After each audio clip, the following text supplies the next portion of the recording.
Hello दोस्तों, नमस्कार। मैं अर्पित कुमार स्वागत करता हूं आप सभी का मध्य प्रदेश लोक सेवा आयोग 2021 के प्रीलिम्स में सेट ए में जितने भी प्रश्न पूछे गए थे सभी प्रश्नों के सॉल्यूशन पर अपन डिटेल्ड सॉल्यूशन पर अपन बात करेंगे कौन से प्रश्न का कौन सा सही उत्तर होगा और थोड़ी थोड़ी चर्चाएं हर प्रश्न के बारे में अपन करते चलेंगे।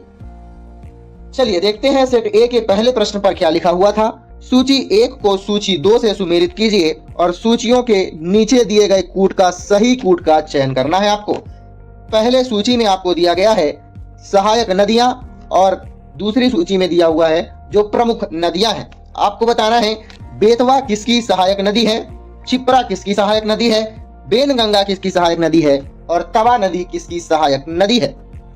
बेतवा यमुना की सहायक नदी है, क्षिप्रा चंबल की सहायक नदी है, वेनगंगा गोदावरी की सहायक नदी है और तवा नर्मदा की सहायक नदी है। अर्थात ए बी से मिलेगा। यही सॉल्यूशन आपका सही होगा। ऑप्शन नंबर 20 का राइट आंसर हो जाएगा। चलिए अगले प्रश्न की ओर बढ़ते हैं। अगला प्रश्न क्या कहता है, मध्य प्रदेश की जलवायु के संबंध में कौन सा कथन सही नहीं है। अर्थात एक ऑप्शन इसमें गलत होगा जो कि कथन गलत होगा। बताना है 3 कथन सही कौन कौन से हैं। पहला ऑप्शन आपके सामने है, मध्य प्रदेश की जलवायु राज्य के मध्य से गुजरने वाली कर्क रेखा से प्रभावित होती है। क्या यह बात सही है? कर्क रेखा से मध्य प्रदेश की जलवायु प्रभावित होती है या नहीं होती है? तो इसका उत्तर होगा होती है, मतलब यह ऑप्शन सही होगा। अगला क्या है? यह ऑप्शन गलत है। देखते हैं। ग्वालियर गर्म ग्रीष्मकाल के साथ उपोष्ण कटिबंधीय जलवायु का उदाहरण है। बिल्कुल हाँ, सही बात है। ग्वालियर उपोष्ण कटिबंधीय जलवायु का उदाहरण है। यह ऑप्शन भी आपका सही होता है। अगले ऑप्शन की ओर बढ़ते हैं।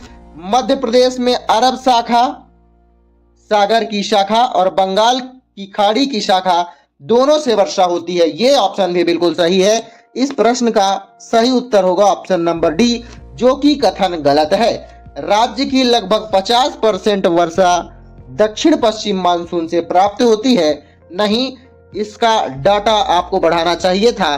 75% वर्षा दक्षिण पश्चिम मानसून से प्राप्त होती है।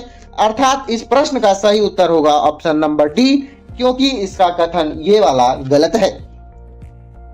मध्य प्रदेश में 4 ऋतुएं होती हैं। प्रमुख रूप से 3 ऋतुएं होती हैं और किताब में आप देखेंगे तो सर्दी और गर्मी 2 ही ऋतु भारत में पाई जाती है। मध्य प्रदेश में 4 ऋतुएं। सर्दी जो कि ठंडी का समय होता है दिसंबर से फरवरी तक, गर्मी मार्च से मई तक, बरसात जून से अक्टूबर तक और उष्ण कटिबंधीय जलवायु नवंबर दिसंबर में पाई जाती है मध्य प्रदेश में। चलिए आगे बढ़ते हैं अगले प्रश्न की ओर। मध्य प्रदेश के किस जिले से कर्क रेखा नहीं गुजरती है? आपको सभी जिले याद रखने होंगे, तब आप जाकर बता सकते हैं। कर्क रेखा के और कौन कौन से नाम होते हैं? आप इसे उष्ण कटिबंधीय रेखा भी कह सकते हैं। कौन सी? उष्ण कटिबंधीय रेखा। दूसरी कर्क रेखा। तीसरा इसे टॉपिक ऑफ कैंसर भी कहा जाता है। टॉपिक ऑफ कैंसर कहा जाता है कर्क रेखा को।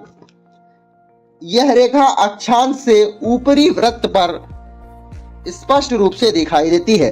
बताना है कौन से जिले से नहीं गुजरती है। विदिशा, भोपाल, उज्जैन और इंदौर। इस प्रश्न का सही उत्तर बताइए कौन सा है। मैं आपको बता देता हूं, आप इसका उत्तर बताइएगा कि कर्क रेखा किन किन जिलों से गुजरती है। रतलाम, उज्जैन, आगरमालवा, फिर से रतलाम, उज्जैन, आगरमालवा, राजगढ़, सीहोर, भोपाल, विदिशा, रायसेन, सागर, दमोह, कटनी, जबलपुर, उमरिया और शहडोल। अर्थात इंदौर का नाम इस पर नहीं आया है। इस प्रश्न का सही उत्तर होगा ऑप्शन नंबर डी। चलिए अगले प्रश्न की ओर बढ़ते हैं। प्रश्न क्या कहता है, निम्नलिखित में से किस चट्टान में कोयला एवं पेट्रोलियम पाया जाता है? कौन से चट्टान में कोयला और पेट्रोलियम पाया जाता है? इस प्रश्न का सही उत्तर होगा अवसादी चट्टानें। इस प्रश्न का सही उत्तर होगा अवसादी चट्टानें, अर्थात ऑप्शन नंबर डी इसका सही उत्तर होगा। बलुआ पत्थर, सेल एक प्रकार की पत्थर होती है। यह दोनों की दोनों पत्थर अवसादी चट्टानों में ही पाई जाती है। बलुआ पत्थर और सेल का एक प्रकार का पत्थर होता है। कोयला और पेट्रोलियम भी अवसादी चट्टानों में पाया जाता है। अवसादी चट्टानें परतदार चट्टानें होती हैं, इसलिए अवसादी चट्टानों को परतदार चट्टानें भी कहा जाता है। चलिए अगले प्रश्न की ओर बढ़ते हैं। प्रश्न है, मध्य प्रदेश के किस क्षेत्र में काली मिट्टी नहीं पाई जाती है? नहीं, याद रखना है, किसमें नहीं पाई जाती है? मालवा के पठार में, नर्मदा घाटी में, बघेलखंड में या सतपुड़ा की श्रेणी में बताना है कि किसमें काली मिट्टी नहीं पाई जाती है। इस प्रश्न का सही उत्तर होगा बघेलखंड के पठार में। काली मिट्टी के और कौन कौन से नाम हैं? पहला नाम काली मिट्टी, दूसरा है रेगुर मिट्टी, तीसरा है काली कपास मिट्टी के रूप में भी इसे जाना जा सकता है। अर्थात इस प्रश्न का सही उत्तर कौन सा होगा? ऑप्शन नंबर सी, अर्थात बघेलखंड। सबसे ज्यादा क्या पाया जाता है? कौन सा खनिज पदार्थ इसमें सबसे ज्यादा पाया जाता है? काली मिट्टी में लोहा और चूना। लोहा और चूना सबसे ज्यादा काली मिट्टी में ही पाया जाता है। काली मिट्टी में सबसे ज्यादा उपजाया जाता है कपास, फिर उसके बाद गेहूं, सोयाबीन भी इसकी प्रमुख फसल होती है काली मिट्टी की। मध्य प्रदेश में काली मिट्टी कितने परसेंट पाई जाती है? 47% मध्य प्रदेश में काली मिट्टी पाई जाती है, इसीलिए इसे सोयाबीन का प्रदेश भी कहा जाता है मध्य प्रदेश को। ठीक है, चलिए आगे बढ़ते हैं। अगला प्रश्न है, कॉर्बेट टाइगर रिजर्व किस भारतीय राज्य में स्थित है? कौन सा? Corbett tiger reserve. आप इसे कह सकते हैं जिम कॉर्बेट या फिर हैली नेशनल पार्क के रूप में भी इसे जाना जाता था। पहले इसका नाम था हैली नेशनल पार्क। भारत का पहला राष्ट्रीय उद्यान है यह। 1936 में इसका निर्माण करवाया गया था, तब इसका नाम था क्या? Hailey National Park. यह कहाँ स्थित है? उत्तराखंड में। उत्तराखंड में यह स्थित है, अर्थात इस प्रश्न का भी सही उत्तर होगा ऑप्शन नंबर सी। इसका नया नाम क्या रख दिया गया है? Ramganga national park. Jim Corbett का नाम बदलकर क्या रख दिया गया है? आपसे प्रश्न में पूछा जा सकता है, आप इसका उत्तर बताएंगे रामगंगा नेशनल पार्क। ठीक है ना, रामगंगा नेशनल पार्क। इससे पहले नाम था जिम कॉर्बेट नेशनल पार्क, इससे पहले नाम था हैली नेशनल पार्क। चलिए अगले प्रश्न की ओर बढ़ते हैं। प्रश्न क्या कहता है? विश्व स्वास्थ्य संगठन WHO की स्थापना कब हुई थी? विश्व स्वास्थ्य संगठन की स्थापना कब हुई थी? इसका हेडक्वार्टर कहाँ है? आपको सभी प्रश्न का उत्तर देना है। स्थापना कब हुई थी? 7 अप्रैल 1948 में। इसका हेडक्वार्टर कहाँ है? जिनेवा में। जिनेवा में विश्व स्वास्थ्य संगठन का हेडक्वार्टर है। जिनेवा कहाँ पड़ता है? किस देश में है? स्विट्जरलैंड। स्विट्जरलैंड की राजधानी जिनेवा को ही कहा जाता है। इसका प्रमुख रूप से कार्य क्या है? WHO का, वर्ल्ड हेल्थ ऑर्गेनाइजेशन इसका फुल फॉर्म आप कह सकते हैं। इसका प्रमुख कार्य क्या है? अंतरराष्ट्रीय सार्वजनिक स्वास्थ्य के लिए जिम्मेदार कौन होता है? विश्व स्वास्थ्य संगठन क्या कार्य करता है? अंतरराष्ट्रीय सार्वजनिक स्वास्थ्य के लिए जिम्मेदार होता है WHO। चलिए अगले प्रश्न की ओर बढ़ते हैं। इसरो का पूरा नाम क्या है? इसरो का नाम आपको बताना है। इसरो का नाम आप तब तक बताइएगा, मैं आपको बताता हूं कि इसरो की स्थापना कब की गई है। इस प्रश्न का सही उत्तर होगा 15 अगस्त 1969 को इसकी स्थापना की गई थी। इससे पहले 1962 में एक समिति की स्थापना की गई थी, उसका नाम था इनकोस्पार। उसे हिंदी में कहा जा सकता था कि भारतीय राष्ट्रीय अंतरिक्ष अनुसंधान, आप इसे कह सकते थे इनकोस्पार को। उसकी स्थापना 1962 में की गई थी। इस प्रश्न का सही उत्तर क्या है बताना है आपको। इस प्रश्न का सही उत्तर होगा option number D, Indian Space Research Organisation. ISRO का फुल फॉर्म क्या है? Indian Space Research Organisation. भारतीय राष्ट्रीय अंतरिक्ष संस्थान है, इसरो का हेडक्वार्टर कहाँ है? बेंगलुरु में। बेंगलुरु में इसका हेडक्वार्टर रखा गया है। इसकी स्थापना 15 अगस्त 1969 में की गई थी। चलिए अगले प्रश्न की ओर बढ़ते हैं। अगला प्रश्न क्या कहता है? किस भारतीय राज्य ने हाल ही में, कब, यह 2021 का प्रश्न है, याद रखिएगा, किस भारतीय राज्य ने हाल ही में विश्व पेंगोलियन दिवस पर एक भारतीय पेंगोलियन को रेडियो टैक्स किया है? बताना है इस प्रश्न का सही उत्तर क्या था। इस प्रश्न का सही उत्तर था क्या? मध्य प्रदेश। वन विभाग के द्वारा पेंगोलियन दिवस मनाया जाता है। कब मनाया जाता है? यह प्रतिवर्ष मनाया जाता है। कब? फरवरी में पेंगोलियन दिवस मनाया जाता है। फरवरी के तीसरे शनिवार को, हर फरवरी के तीसरे शनिवार को पेंगोलियन दिवस के रूप में मनाया जाता है, चाहे कोई भी डेट हो। ठीक है, चलिए अगले प्रश्न की ओर बढ़ते हैं। अगला प्रश्न क्या कहता है? प्रश्न है, फास्फेटेज परीक्षण किसके विश्लेषण हेतु उपयोग में लिया जाता है? फास्फेटेज परीक्षण किसके उपयोग में किया जाता है? दूध के परीक्षण के लिए, चाय के परीक्षण के लिए, पानी के परीक्षण के लिए, या इनमें से सभी? फास्फेटेज परीक्षण दूध के परीक्षण में किया जाता है। यह इससे पता चलता है कि क्षारीय फास्फेट है, इसमें एंजाइम कितना है, डिसोडियम कितना है, इन सभी की मात्रा का आकलन किया जाता है। अर्थात इस प्रश्न का सही उत्तर होगा ऑप्शन नंबर डी।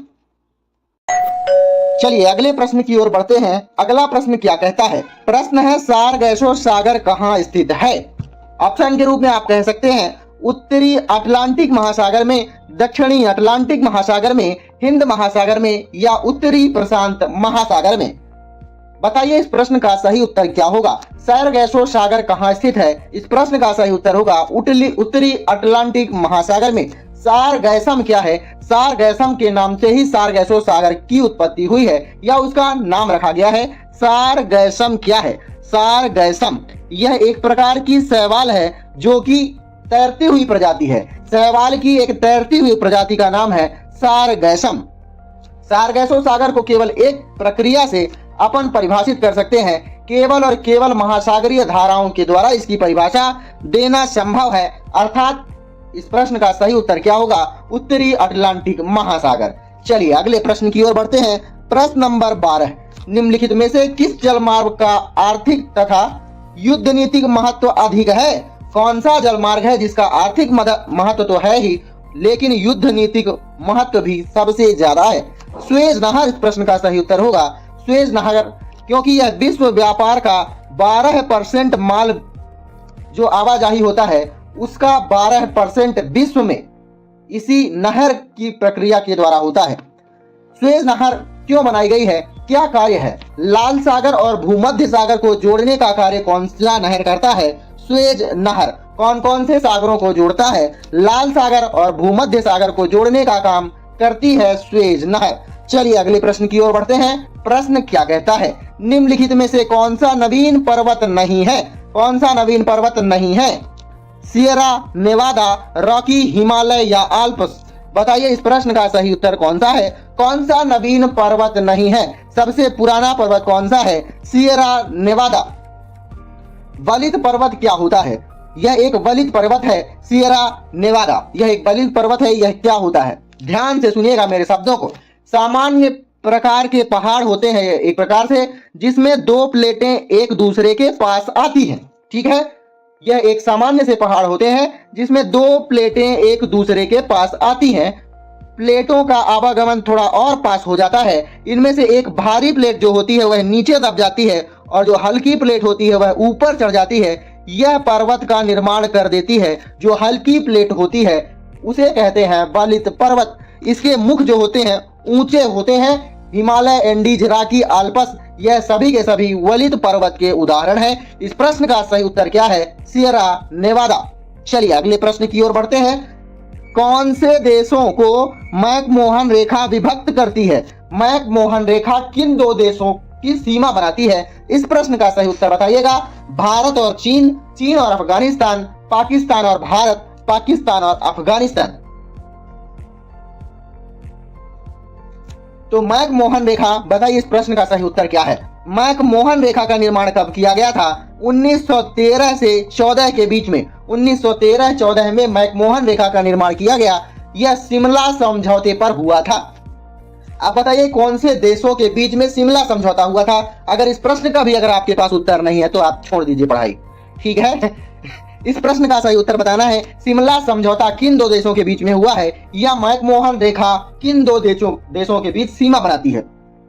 इस प्रश्न का सही उत्तर होगा भारत और चीन। भारत और चीन का विवाद कब हुआ था? 1962 में। आपको यह चीज भी याद रखना है। इससे पहले पंचशील समझौता हुआ था 1900 कब? बताना है पंचशील समझौता कब हुआ था। बताइए भारत की सबसे लंबी सीमा बनाने वाला राज्य कौन सा है? भारत से सबसे लंबी सीमा कौन सा राज्य बनाता है? कौन सा देश बनाता है? बांग्लादेश। बांग्लादेश की सीमा कितनी है? 4096 किलोमीटर।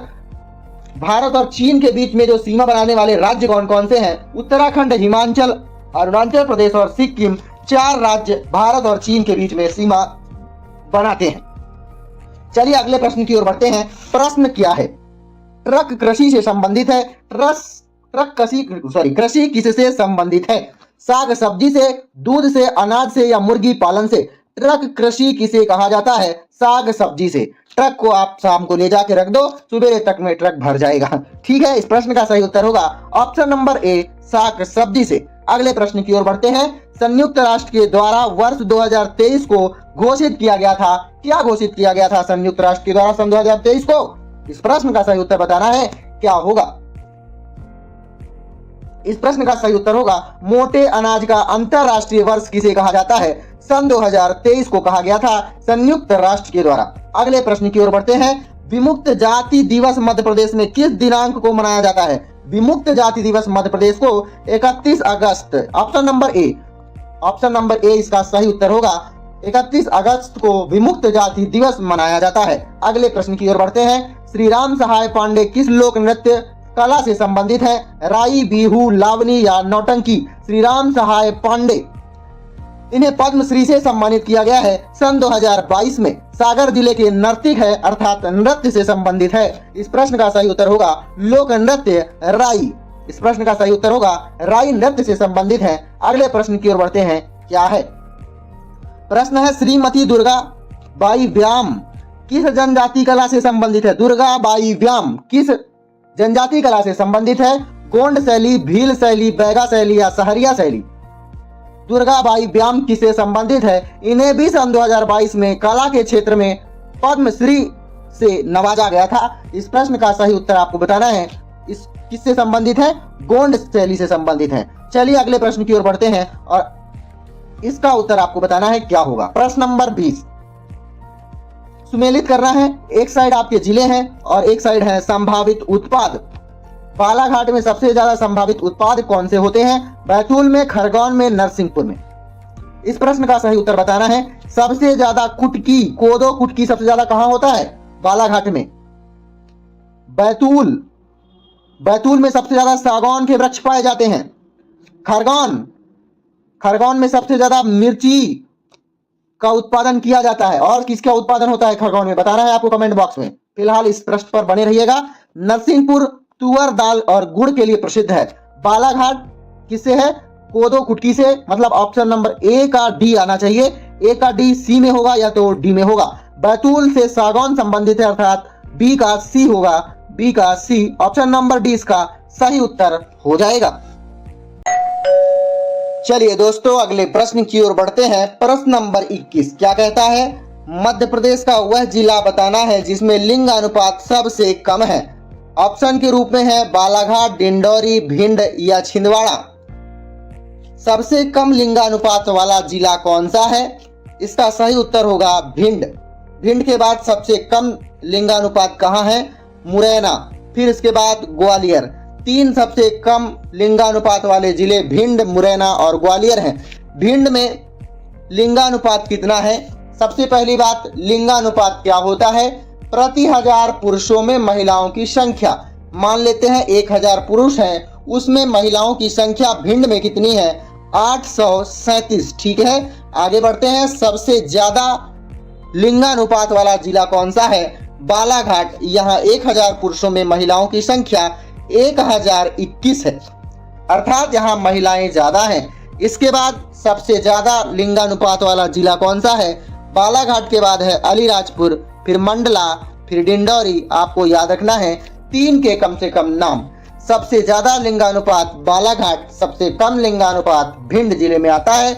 आगे बढ़ते हैं, अगले प्रश्न की ओर देखते हैं। अगला प्रश्न क्या कहता है? प्रश्न है, मध्य प्रदेश कितने कृषि जलवायु क्षेत्रों में विभाजित किया गया है? 9, 10, 11 या 12? मध्य प्रदेश को कितने कृषि जलवायु क्षेत्रों में विभाजित किया गया है? इसका सही उत्तर होगा ऑप्शन नंबर सी, 11 जलवायु प्रदेशों में इसे विभाजित किया गया है। कृषि जलवायु क्षेत्रों में विभाजित करने के आधार कौन कौन से होते हैं? ध्यान से सुनेगा, 3 आधारों पर इसे विभाजित किया जाता है। पहला आधार, विभिन्न क्षेत्रों में मिट्टियों के प्रकार। ध्यान से सुनेगा, मिट्टियों के प्रकार के रूप में इन्हें विभाजित किया जाता है। दूसरा प्रकार क्या होता है? फसल क्षेत्रों के रूप में।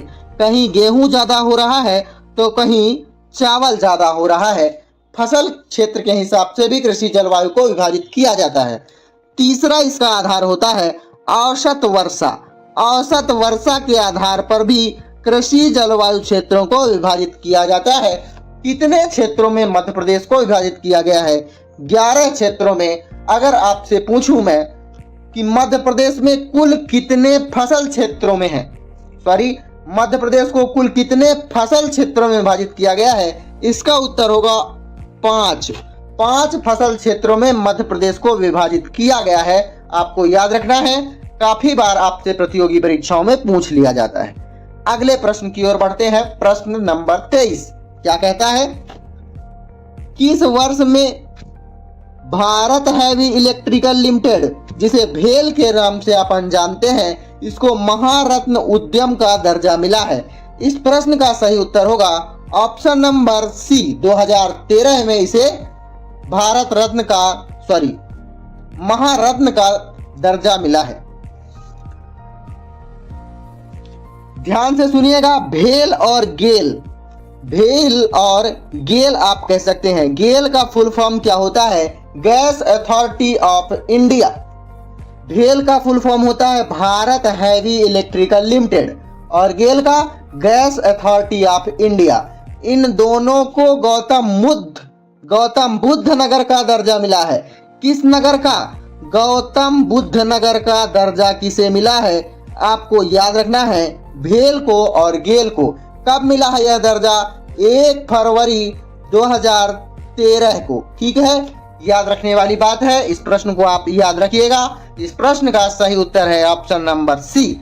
चलिए अगले प्रश्न की ओर बढ़ते हैं। अगला प्रश्न क्या कहता है? प्रश्न है, इंदिरा गांधी ट्राइबल विश्वविद्यालय मध्य प्रदेश के किस शहर में स्थित है? इंदिरा गांधी ट्राइबल विश्वविद्यालय मध्य प्रदेश के किस शहर में स्थित है?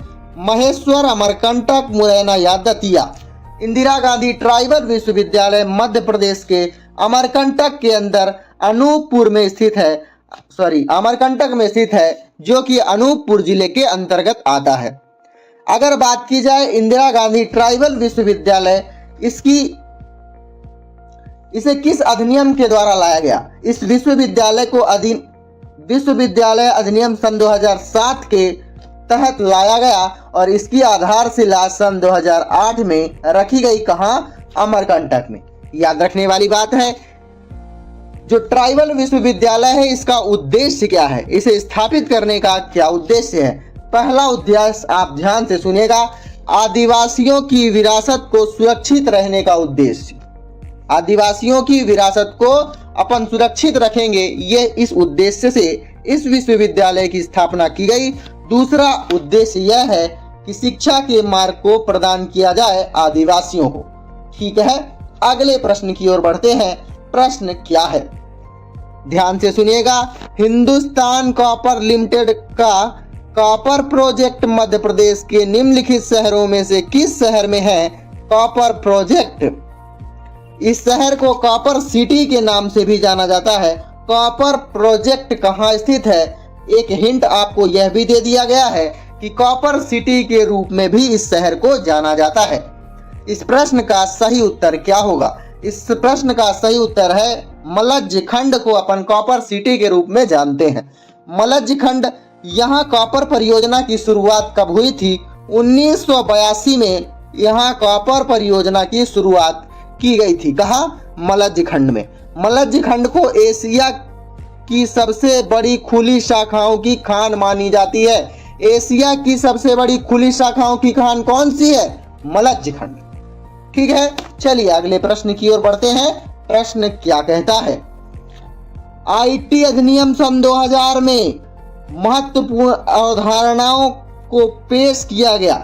आईटी अधिनियम सन 2000 में कौन सी अवधारणा थी? पहली अवधारणा इलेक्ट्रॉनिक रिकॉर्ड, डिजिटल हस्ताक्षर, प्रमाणित करने वाला प्राधिकरण या इनमें से सभी। आईटी अधिनियम सन 2000 में क्या था? यह सभी के सभी यहाँ पेश किए गए थे। इन सभी की अवधारणा को रखा गया था। इस अधिनियम को कब सूचित किया गया? कब अधिसूचित किया गया? 17 अक्टूबर सन 2000 में। 17 अक्टूबर सन 2000 में इस अधिनियम को सूचित किया गया। इसका प्रमुख रूप से कार्य क्या है? भारत में कानून तोड़ने वाले इलेक्ट्रॉनिक कॉमर्स से संबंधित दस्तावेजों को सुरक्षित रखना इसका प्रमुख रूप से कार्य है। उस पर कदम उठाना इसके प्रमुख कार्य हैं। चलिए अगले प्रश्न की ओर बढ़ते हैं। प्रश्न क्या है? इस प्रश्न को हटा दिया गया था एमपीपीएससी के द्वारा सन 2021 में, क्योंकि इसका 2 सही उत्तर था। नीलामी या गतिशील मूल्य निर्धारण, इसमें 2 सही उत्तर थे, ए और सी, इसलिए इस प्रश्न को हटा दिया गया था। हम भी इस पर चर्चा नहीं करते हैं। अगले प्रश्न की ओर बढ़ते हैं, इसको देखते हैं। प्रश्न है, 2 कंप्यूटर नेटवर्क के बीच डेटा पैकेट को स्थानांतरित करने के लिए खाली स्थान का उपयोग किया जाता है। डेटा पैकेट को स्थानांतरित करने के लिए किसका उपयोग किया जाता है? इस प्रश्न का सही उत्तर होगा राउटर। ब्राउटर का उपयोग किया जाता है। ब्राउटर ये क्या है? इसे राउटर आप कह सकते हैं, ब्राउटर नहीं। यह एक राउटर होता है, नेटवर्किंग डिवाइस है। यह एक नेटवर्किंग डिवाइस है, आपको याद रखना है। इसका कार्य क्या होता है? इंटरनेट ट्रैफिक निर्देशन का कार्य यह करता है। ठीक है, राउटर। इस प्रश्न का सही उत्तर होगा राउटर, जो कि ब्राउटर लिखा हुआ है। अगले प्रश्न की ओर बढ़ते हैं। अगला, चलिए इस प्रश्न को देखते हैं। प्रश्न है, इंटरनेट पर एक डेटाबेस में जहां विभिन्न मेजबानों के नाम और पता होते हैं, इस डेटाबेस को क्या कहा जाता है? इस प्रश्न का सही उत्तर क्या होगा? DNS file system. इसका फुल फॉर्म होता है domain net system. Domain net system file होता है इसका फुल फॉर्म, जहां इसका उपयोग लोग किसी वेबसाइट का पता लगाने के लिए लोग करते हैं। आपको याद रखना है। चलिए अगले प्रश्न की ओर बढ़ते हैं। प्रश्न क्या कहता है? प्रश्न है, उपभोक्ता अपने हिसाब से कीमत तय करते हैं, जिसे व्यवसाय स्वीकार या अस्वीकार करता है। उस मॉडल को क्या कहा जाता है? उपभोक्ताओं के द्वारा कीमत तय की जाती है, उसे क्या कहा जाता है? C2B। C2B option number C, seller and buyer कहा जाता है। चलिए अगले प्रश्न की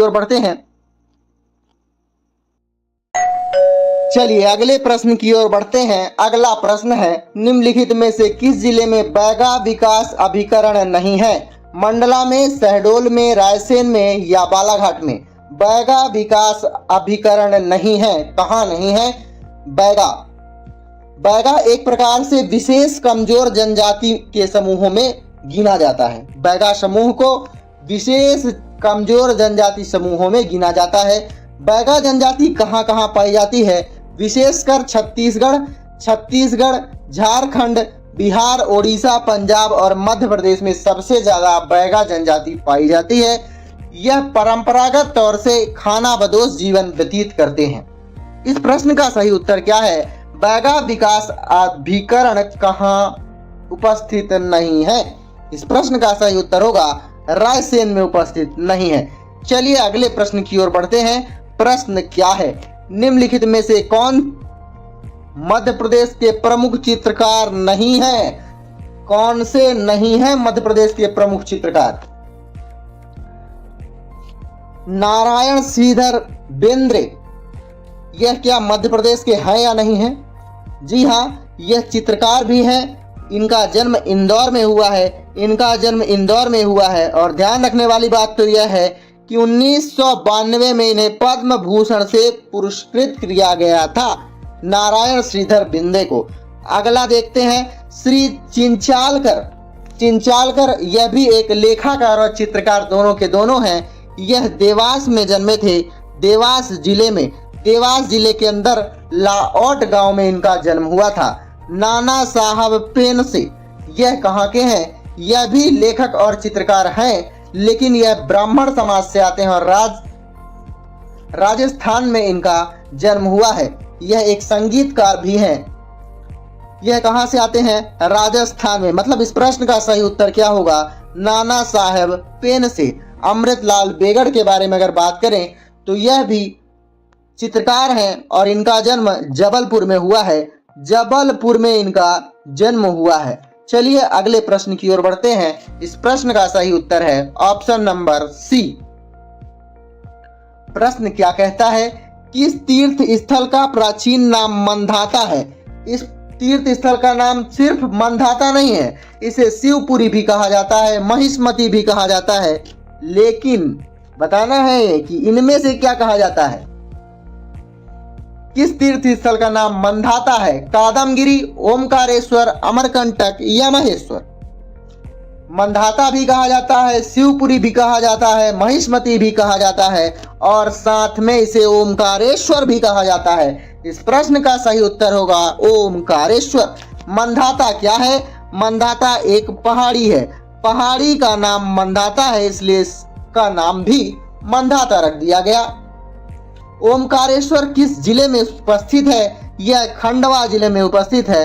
खंडवा जिले में उपस्थित है। ओमकारेश्वर में एक शिवलिंग है जो कि भारत की 12 ज्योतिर्लिंगों में से एक है। ओमकारेश्वर किस नदी के किनारे बसा हुआ है? नर्मदा नदी के किनारे यह बसा हुआ है। ठीक है, चलिए अगले प्रश्न की ओर बढ़ते हैं। प्रश्न क्या कहता है? तुर्रा कलंगी लोक नाट्य किस क्षेत्र में प्रसिद्ध है? कौन सा तुर्रा कलंगी बताना है? मालवा, निवाड़, बुंदेलखंड या बघेलखंड? तुर्रा कलंगी लोक नाट्य यह कहां प्रसिद्ध है? निमाड़ में। यह एक लोकप्रिय नाट्य शैली है और प्रमुख रूप से काव्य गा कर काव्य को गाया जाता है। संगीतमय विवाद इस पर होता है। इस लोक नाट्य में नाटक करते हैं, काव्यों को गा कर संगीतमय होता है। ठीक है, प्रमुख रूप से राजस्थान और मध्य प्रदेश के कुछ हिस्सों में इस लोक नाट्य को किया जाता है। ठीक है, चलिए अगले प्रश्न पर बढ़ते हैं। अगला प्रश्न क्या है? निम्नलिखित में से कौन सा अभिलेख विश्व के प्रथम विज्ञापन के तौर पर जाना जाता है? विश्व का प्रथम विज्ञापन या दुनिया का पहला विज्ञापन किस अभिलेख में दिया गया था? दसपुर सोहगरा या इसे आप सोहगौरा भी कह सकते हैं, सुपिया या एरन अभिलेख। तो विश्व का सबसे पहला विज्ञापन किस अभिलेख में लिखा गया है? दसपुर अभिलेख इस प्रश्न का सही उत्तर है। दसपुर अभिलेख कब लिखा गया है? लगभग 436 से लेकर 455 ईस्वी के आसपास।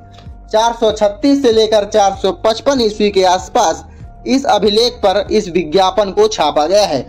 यह दसपुर अभिलेख कहाँ स्थित है? यह मध्य प्रदेश के मंदसौर में स्थित है।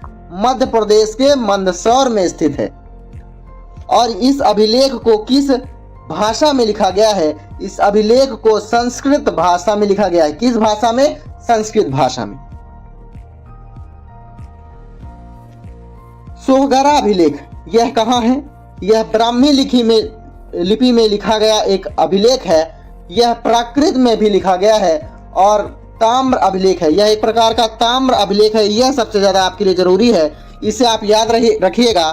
सोहगारा अभिलेख को एक ताम्रपत्र अभिलेख के रूप में भी जाना जाता है। उत्तर प्रदेश गोरखपुर में यह स्थित है। इस प्रश्न का सही उत्तर क्या था? Option number A. सुपिया अभिलेख क्या है? सुपिया अभिलेख कहाँ है? यह स्कंदगुप्त के समय लिखा गया एक प्रमुख अभिलेख था। रीवा मध्य प्रदेश के अंदर यह उपस्थित है। सुपिया अभिलेख। एरण अभिलेख के बारे में, यह कहाँ उपस्थित है? सागर मध्य प्रदेश के अंदर उपस्थित है एरण अभिलेख। चलिए अगले प्रश्न की ओर बढ़ते हैं। प्रश्न है, भारत शासन अधिनियम 1935 के तहत प्रस्तावित संघीय प्रणाली कौन सी थी? अखिल भारतीय संघ, भारत संघ, संयुक्त भारत या भारतीय परिसंघ? इस प्रश्न का सही उत्तर क्या होगा? भारत शासन अधिनियम 1935 आया था। इसका प्रमुख उद्देश्य क्या था? संघीय प्रणाली कौन सी थी? अखिल भारतीय संघ। प्रमुख रूप से एक बात और है, भारत शासन अधिनियम में यहाँ 3 सूची इसी अधिनियम से आई थी। कौन कौन सी? संघीय सूची, संघीय सूची, प्रांतीय सूची और समवर्ती सूची। संघीय सूची, प्रांतीय सूची और समवर्ती सूची। जब यह सूचियां बनाई गई थी, सबसे पहले संघीय सूची में कितने विषय को शामिल किया गया था? 59 और प्रांतीय सूची में 54 और समवर्ती सूची में 36 विषयों को शामिल किया गया था। याद रखना है, संघीय सूची में 59 विषय थे, प्रांतीय सूची में 54 विषय थे, समवर्ती सूची में 36 विषय थे। और एक अपशिष्ट शक्तियां किसे दी गई थी? याद रखना है, अपशिष्ट शक्तियां किसे दिया गया था? वायसराय को दी गई थी अपशिष्ट शक्तियां। चलिए अगले प्रश्न की ओर बढ़ते हैं। प्रश्न क्या है? पंडित जवाहरलाल नेहरू ने भारत की संविधान सभा की किस बैठक में उद्देश्य प्रस्ताव रखा है? दूसरी, तीसरी, चौथी या 5वीं? जवाहरलाल नेहरू के द्वारा संविधान सभा में उद्देश्य प्रस्ताव लाया गया था। कब लाया गया था? 13 दिसंबर सन 1946 को। कब? 13 दिसंबर सन 1946 को, जब संविधान सभा की तीसरी बैठक चल रही थी। और बताना है उद्देश्य प्रस्ताव को कब स्वीकार किया गया, तो इसका उत्तर होगा 22 जनवरी 1947 को उद्देश्य प्रस्ताव को क्या किया गया था? स्वीकार कर लिया गया था। प्रस्ताव में प्रमुख रूप से कौन कौन सी बातें थी? ध्यान से सुनिएगा। पहली बात जो थी कि भारत के नागरिकों को न्याय, स्वतंत्रता, समानता की गारंटी होनी चाहिए। दूसरी बात, अल्पसंख्यकों को पर्याप्त सुरक्षा के उपाय हमारे पास होने चाहिए। ठीक है, आपको याद रखना है। मैं जब डिटेल से पढ़ाऊंगा तो आपको बताऊंगा जरूर। अगले प्रश्न की ओर बढ़ते हैं। प्रश्न नंबर 38। संसद के दोनों सदनों की संयुक्त बैठक बुलाने के लिए भारत के लिए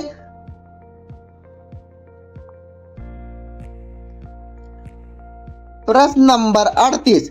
संसद के दोनों सदनों की संयुक्त बैठक बुलाने के लिए भारत के संविधान के अनुच्छेद 108 के तहत निम्नलिखित में से किसकी आवश्यकता है? 108 में किससे शक्ति दी गई है कि आप संसद के दोनों सदनों को बुला सकते हैं? संसद के किसी भी सदन को बुला सकते हैं राष्ट्रपति को अनुच्छेद 108 के तहत यह शक्ति है कि वह संसद के किसी भी सदन को बुला सकते हैं, चाहे वो लोकसभा हो या राज्यसभा हो। इस प्रश्न का सही उत्तर क्या होगा? राष्ट्रपति का आशय वह चाहे तो बुला सकते हैं।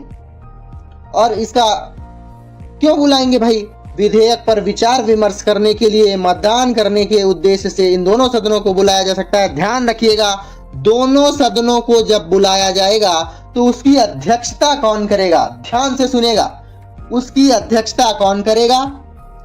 या तो लोकसभा के अध्यक्ष करेंगे, या तो लोकसभा के उपाध्यक्ष करेंगे। लेकिन ध्यान रखना है, अगर ये दोनों नहीं है तो राज्यसभा का अध्यक्ष नहीं कर सकता है। राज्यसभा का उपाध्यक्ष जरूर कर सकता है। किसी भी परिस्थिति में राज्यसभा का अध्यक्ष संयुक्त बैठक जो बुलाई जाएगी उसकी अध्यक्षता नहीं कर सकता है। ध्यान रखिएगा, बिल्कुल यह पॉइंट नोट करके क्योंकि काफी बार प्रतियोगी परीक्षाओं में पूछा गया है। चलिए अगले प्रश्न की ओर बढ़ते हैं। भारतीय संसद में शामिल हैं कौन कौन?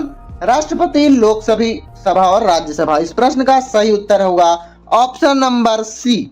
अगले प्रश्न की ओर बढ़ते हैं। प्रश्न क्या है? अस्पृश्यता से संबंधित प्रश्न है, मतलब इसका प्रश्न का उत्तर ही अनुच्छेद 17 होगा। चलिए दोस्तों अगले प्रश्न की ओर बढ़ते हैं। प्रश्न नंबर 41। अटल प्रगति पथ संबंधित है किससे? मंदसौर के नीमच क्षेत्र से, झाबुआ क्षेत्र के धार से, जबलपुर क्षेत्र के मंडला से या चंबल क्षेत्र के ग्वालियर से? अटल प्रगति पथ, इसकी टोटल लंबाई 313 किलोमीटर है। इसकी लंबाई कितनी है? 313 किलोमीटर। यह भारतमाला परियोजना के अंतर्गत आता है। भारतमाला परियोजना होती क्या है? यह परियोजना के अंतर्गत 4 लाइन एक्सप्रेस वे बनाया जाता है। अटल प्रगति पथ किन किन राज्यों को जोड़ती है? राजस्थान, उत्तर प्रदेश और मध्य प्रदेश। राजस्थान, उत्तर प्रदेश और मध्य प्रदेश। इस प्रश्न का सही उत्तर है ग्वालियर चंबल क्षेत्र, क्योंकि यह भौगोलिक और सांस्कृतिक दोनों दृष्टि से महत्वपूर्ण है। अगले प्रश्न की ओर बढ़ते हैं। प्रश्न नंबर 42। 600 मेगावाट क्षमता की सौर तरंग परियोजना, जिसे आप कह सकते हैं सोलर फ्लोटिंग प्रोजेक्ट, यह मध्य प्रदेश के किस क्षेत्र में प्रस्तावित है? गांधी सागर, ओमकारेश्वर, अमरकंटक या बरगी? सोलर फ्लोटिंग प्रोजेक्ट, इसका प्रस्ताव सन 2019 में रखा गया था, जो कि 600 मेगावाट की क्षमता पर बिजली का उत्पादन करेगी। इस प्रश्न का सही उत्तर है ओमकारेश्वर बांध पर। ओमकारेश्वर बांध किस नदी पर बना हुआ है? नर्मदा नदी पर बना हुआ एक बांध है। किसके सहयोग से सोलर फ्लोटिंग प्रोजेक्ट को ओमकारेश्वर में स्थापित करने की बात की जा रही है? अंतरराष्ट्रीय वित्त निगम, विश्व बैंक और पावर ग्रिड ने इस पर सहयोग करने की बात की है। इस प्रश्न को आप ध्यान से पढ़ लीजिएगा, क्योंकि काफी बार यह प्रतियोगी परीक्षाओं में पूछा जा सकता है। अगले प्रश्न की ओर बढ़ते हैं। अगला प्रश्न क्या कहता है? मध्य प्रदेश की खिलाड़ी जिनका नाम है चिंकी यादव किस खेल से संबंधित है? ऑप्शन के रूप में निशानेबाजी या शूटिंग, तैराकी, हॉकी या क्रिकेट। चिंकी यादव यह कहां की रहने वाली है? इनका जन्म भोपाल में हुआ है। भोपाल की यह रहने वाली है।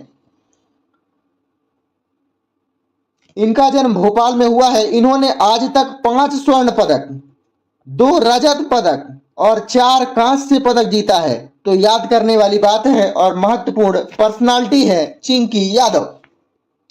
इनका संबंध निशानेबाजी या शूटिंग से है। इन्होंने 25 मीटर पिस्टल प्रतियोगिता पर स्वर्ण पदक जीता है। किसमें? टोक्यो ओलंपिक में, इसीलिए यह प्रश्न आया हुआ था। अगले प्रश्न की बात करते हैं। प्रश्न नंबर 44।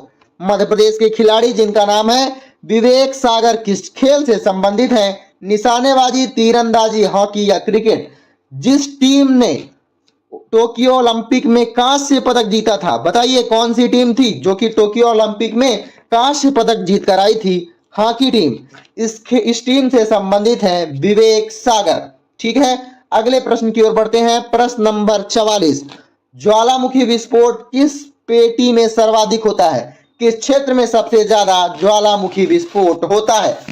ऑप्शन है मध्य महाद्वीपीय क्षेत्र में, परिप्रशांत महासागरीय क्षेत्र में, मध्य अटलांटिक में, अंतरा प्लेट ज्वालामुखी में। इस प्रश्न का सही उत्तर है ज्वालामुखी विस्फोट सबसे ज्यादा प्रशांत महासागर में होता है। विश्व का लगभग 75% ज्वालामुखी की घटना कहां होती है? प्रशांत महासागरीय क्षेत्र में। इस प्रश्न का सही उत्तर होगा ऑप्शन नंबर बी। अगले प्रश्न की ओर बढ़ते हैं। प्रश्न क्या कहता है? संयुक्त राज्य अमेरिका में मार्कवेत श्रेणी किस खनिज के लिए विख्यात है? मार्कवेत श्रेणी, यहां सबसे ज्यादा किस चीज का खनन होता है? किसका खनन हो रहा है?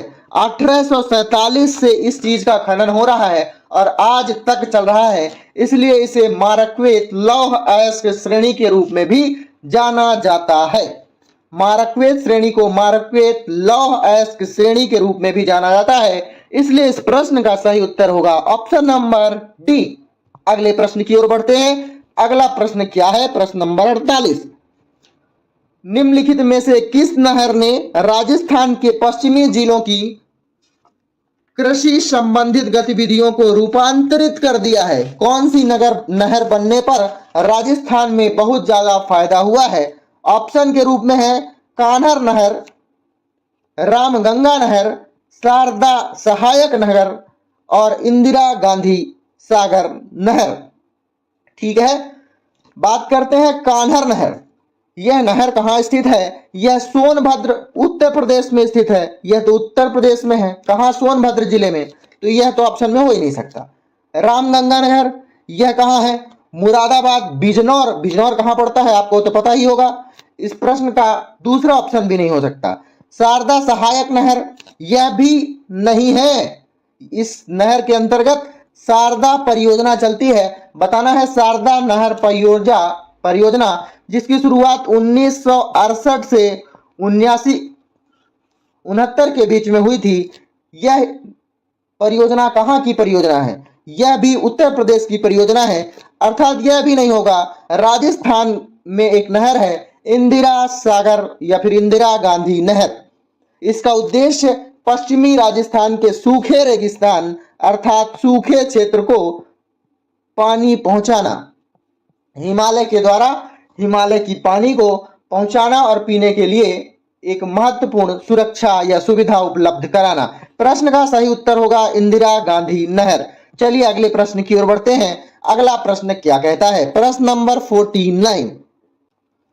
निम्नलिखित सघन जनसंख्या वाले क्षेत्रों में से कौन सा क्षेत्र कृषि पर प्रत्यक्ष रूप से निर्भर नहीं है? कौन सा क्षेत्र है जो कि कृषि पर प्रत्यक्ष रूप से निर्भर नहीं है? हालांकि कोई भी उद्योग बिना कृषि के नहीं किया जा सकता, इसीलिए कहा गया है प्रत्यक्ष रूप से निर्भर नहीं है। नील नदी की निचली घाटी, चीन के पूर्वी मैदान, जावा द्वीप, उत्तर पूर्वी संयुक्त राज्य अमेरिका का क्षेत्र। इस प्रश्न का सही उत्तर क्या होगा? इस प्रश्न का सही उत्तर होगा ऑप्शन नंबर डी, उत्तर पूर्वी संयुक्त राज्य अमेरिका का क्षेत्र जो है वह कृषि पर प्रत्यक्ष रूप से निर्भर नहीं है। Option number D. इस प्रश्न का सही उत्तर बताना है। जनगणना वर्ष सन 2011 में भारत की कुल जनसंख्या 121 करोड़ में नगरीय स्तर पर बसने वाली जनसंख्या का प्रतिशत क्या था? 33.15%, 32.15%, 30.15% या 31.15%। बताना है नगरीय जनसंख्या का स्तर कितना था। नगरीय जनसंख्या जो कि 31.15% नगरीय क्षेत्रों में निवास करती है और ग्रामीण आबादी आप कह सकते हैं 70% के लगभग ग्रामीण आबादी थी सन 2011 की जनगणना के अनुसार ग्रामीण क्षेत्रों की। चलिए दोस्तों अगले प्रश्न की ओर बढ़ते हैं। प्रश्न नंबर 51। प्रश्न है रणजीत सिंह का संबंध किस मिसल से था? किस संघ से संबंध रखते थे रणजीत सिंह? ऑप्शन के रूप में है सहलवालिया, डरेवालिया, कन्हैया या सुकचरिया। रणजीत सिंह का संबंध सुकचरिया संघ से था। सुकचरिया संघ की स्थापना किसके द्वारा की गई थी? चारहट सिंह के द्वारा। किसके द्वारा? चारहट सिंह के द्वारा सुकचरिया मिसल की स्थापना की गई थी। सुकचरिया मिसल की विचारधारा किस तरह की थी? स्वतंत्र विचारधारा के लोग थे। स्वतंत्र विचारधारा के लोग प्रमुख रूप से जो उत्पीड़ित व्यक्ति थे, उत्पीड़न से अनुभवी समर्थक इस पर निवास करते थे या इससे संबंध रखते थे सुकचरिया मिसल से। अगले प्रश्न की ओर बढ़ते हैं। राष्ट्रीय अंतरिम सरकार में रियासतों का विभाग कैसे दिया गया? किसे दिया गया? इस प्रश्न का होना चाहिए किसे दिया गया। राष्ट्रीय अंतरिम सरकार में रियासतों का भाग किसे दिया गया? इस प्रश्न का सही उत्तर है रियासतों का भाग दिया गया सरदार वल्लभ भाई पटेल को। राष्ट्रीय अंतरिम सरकार या आप कह सकते हैं अंतरिम सरकार, यह सबसे पहले अस्तित्व में कब आया? 15 अगस्त 1947 में अस्तित्व में आया और इसकी स्थापना सबसे पहले कब कर दी गई थी? 2 सितंबर 1946 को। याद रखना है स्थापना कब हुई है? 2 सितंबर 1946। अस्तित्व में कब आया? 15 अगस्त 1947। अंतरिम सरकार में सदस्यों की टोटल संख्या कितनी थी? 14 थी। सभी बातें आपको याद रखनी है। अगले प्रश्न की ओर बढ़ते हैं। अगला प्रश्न क्या कहता है? प्रश्न नंबर 53, कांग्रेस सम्मेलनों को शिक्षित भारतीयों का वार्षिक राष्ट्रीय मेला किसके द्वारा कहा गया है?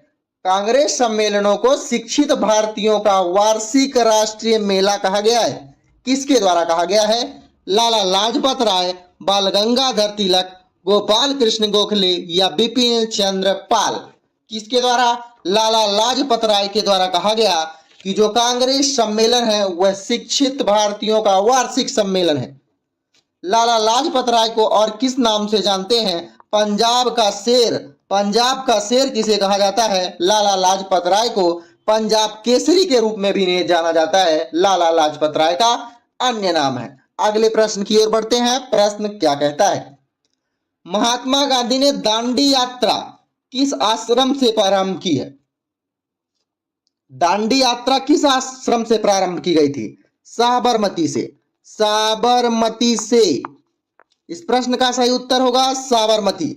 कब की गई है? 12 मार्च 1930 को प्रारंभ की गई थी। कब समाप्त हुई है? लगभग 24 दिनों के बाद 6 अप्रैल सन 1930। 12 मार्च 1930 को प्रारंभ की गई। 6 अप्रैल 1930 को नमक सत्याग्रह तोड़ा गया। नमक कानून को तोड़ना इसका प्रमुख रूप से उद्देश्य था। एक प्रमुख अंग्रेज भी इस यात्रा में शामिल थे। उनका नाम कभी आपसे पूछा जाता है कई बार। वेब मिलर आप कह सकते हैं या वेब मिलर के रूप में जान सकते हैं। वेब मिलर, ठीक है ना? Web Miller. चलिए अगले प्रश्न की ओर बढ़ते हैं। प्रश्न क्या कहता है? डलहौजी की व्यपगत सिद्धांत मतलब हड़प नीति के अंतर्गत विलय किया गया प्रथम राज्य कौन सा था? हड़प नीति के द्वारा विलय किया गया प्रथम राज्य कौन सा था? जैतपुर, संबलपुर, झांसी या सतारा? संबलपुर। इस प्रश्न का सही उत्तर सबसे पहले बता देता हूं, सतारा है। सतारा को सबसे पहले कब इन्होंने हड़पा था यह आपको बताना है। 1848 में विलय किया गया। 1848 में किसको? सतारा को। झांसी को कब किया गया? 1853 में। संबलपुर को और जैतपुर को एक साथ किया गया था 1849 में। हिस्ट्री में मैंने आपको पढ़ाया है, आप जाकर वीडियो को डिटेल से देख सकते हैं। चलिए अगले प्रश्न की ओर बढ़ते हैं। प्रश्न क्या है? प्रश्न नंबर 56, राज्य मानवाधिकार आयोग के अध्यक्ष एवं सदस्यों की नियुक्ति के नामों की सिफारिश करने वाली समिति में कौन शामिल है? इस प्रश्न का सही उत्तर क्या है? विधानसभा के अध्यक्ष? जी बिल्कुल। राज्यपाल? बिल्कुल नहीं। विपक्ष का नेता? यह भी होना चाहिए, ये नहीं। इस प्रश्न का सही उत्तर है ऑप्शन नंबर ए और सी।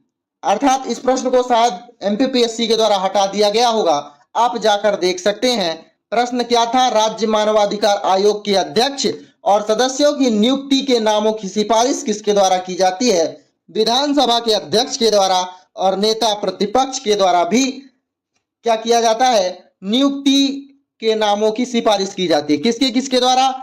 सबसे पहले मुख्यमंत्री के द्वारा, राज्य का गृह मंत्री इसकी सिफारिश कर सकता है, विधानसभा का अध्यक्ष, विपक्ष का नेता, इन व्यक्तियों के द्वारा सदस्यों के नामों की नियुक्ति की जाती है। इस प्रश्न का सही उत्तर ए और सी दोनों होगा, लेकिन इस प्रश्न में ऐसा कुछ है नहीं।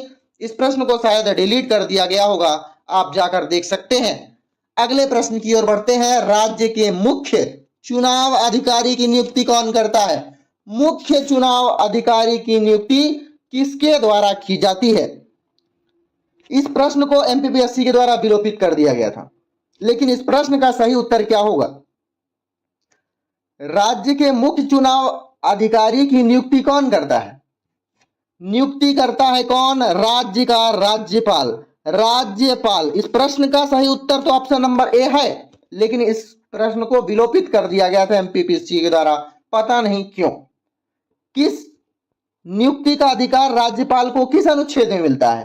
243 के की तहत राज्य मुख्य चुनाव अधिकारी की नियुक्ति कर सकता है, अनुच्छेद 243 के की तहत। अगले प्रश्न की ओर बढ़ते हैं। प्रश्न क्या कहता है? चलिए अगला प्रश्न है, निम्नलिखित कथनों पर विचार कीजिए, कौन सा कथन सत्य है?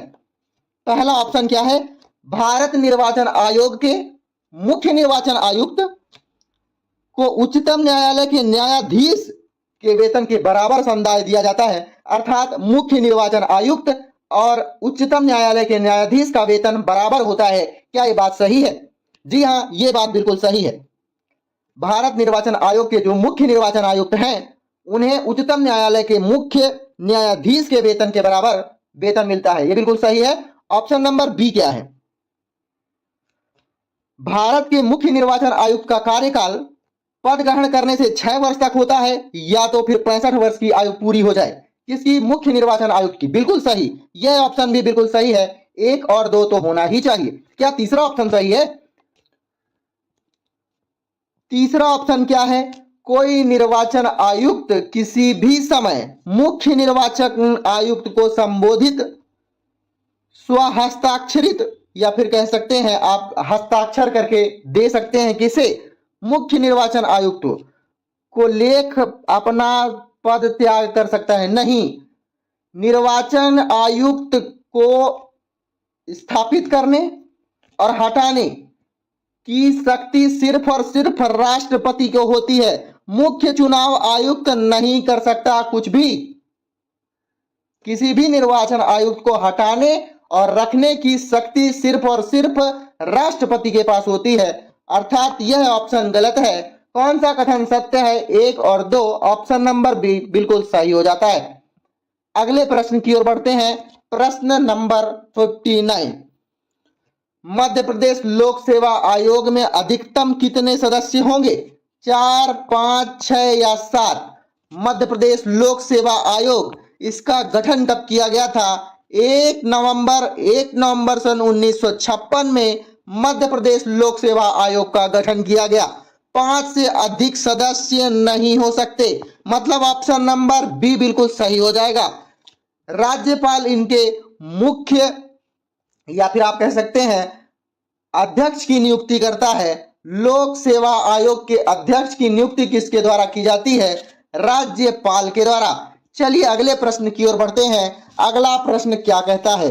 नियंत्रक एवं महालेखा परीक्षक की छुट्टी को मंजूरी देने या नामंजूर करने की शक्ति किसके पास होती है? यह भी राष्ट्रपति के पास होती है। नियंत्रक एवं महालेखा परीक्षक की छुट्टी को मंजूर या नामंजूर करने की शक्ति राष्ट्रपति के पास होती है। नियंत्रक एवं महालेखा परीक्षक, बताइए किस अनुच्छेद में यह लिया गया है, या फिर राष्ट्रपति इसकी नियुक्ति करेगा? किस अनुच्छेद में कहा गया है? 148 से लेकर 151 अनुच्छेद तक नियंत्रक एवं महालेखा परीक्षक की बात की गई है। हटाने का आधार क्या होगा? कदाचार और अक्षमता। कार्यकाल कितना होता है नियंत्रक एवं महालेखा परीक्षक का? 6 वर्ष पूरा हो जाए या 65 वर्ष पूरा हो जाए। और पुनर्नियुक्ति नहीं हो सकती नियंत्रक एवं महालेखा परीक्षक की, याद रखिएगा, पुनर्नियुक्ति नहीं हो सकती।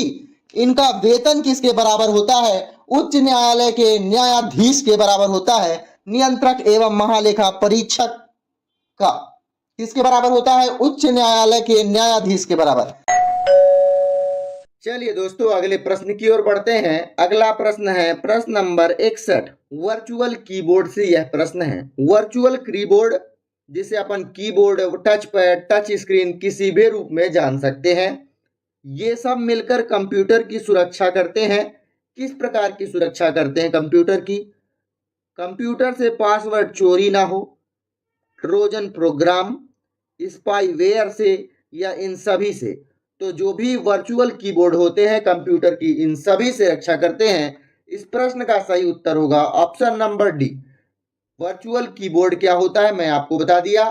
कीबोर्ड हो गया, टच पैड हो गया, टच स्क्रीन हो गया, इन सभी को वर्चुअल कीबोर्ड के रूप में जाना जाता है। अगले प्रश्न की ओर बढ़ते हैं। प्रश्न नंबर 62। एक ईमेल जो एक स्रोत के रूप में दिखाई देता है लेकिन वास्तव में यह दूसरे के द्वारा भेजा गया है, इस तरह की स्कैमिंग को क्या कहा जाता है? फिशिंग कहा जाता है, स्पूकिंग कहा जाता है, स्पैमिंग कहा जाता है या स्निफिंग कहा जाता है? ईमेल जो एक स्रोत के रूप में दिखाई देता है, लिंक के रूप में दिखाई देता है, लेकिन वास्तव में यह दूसरे के द्वारा भेजा गया होता है। यह एक ऐसी तकनीकी होती है स्पूकिंग। यह क्या होता है?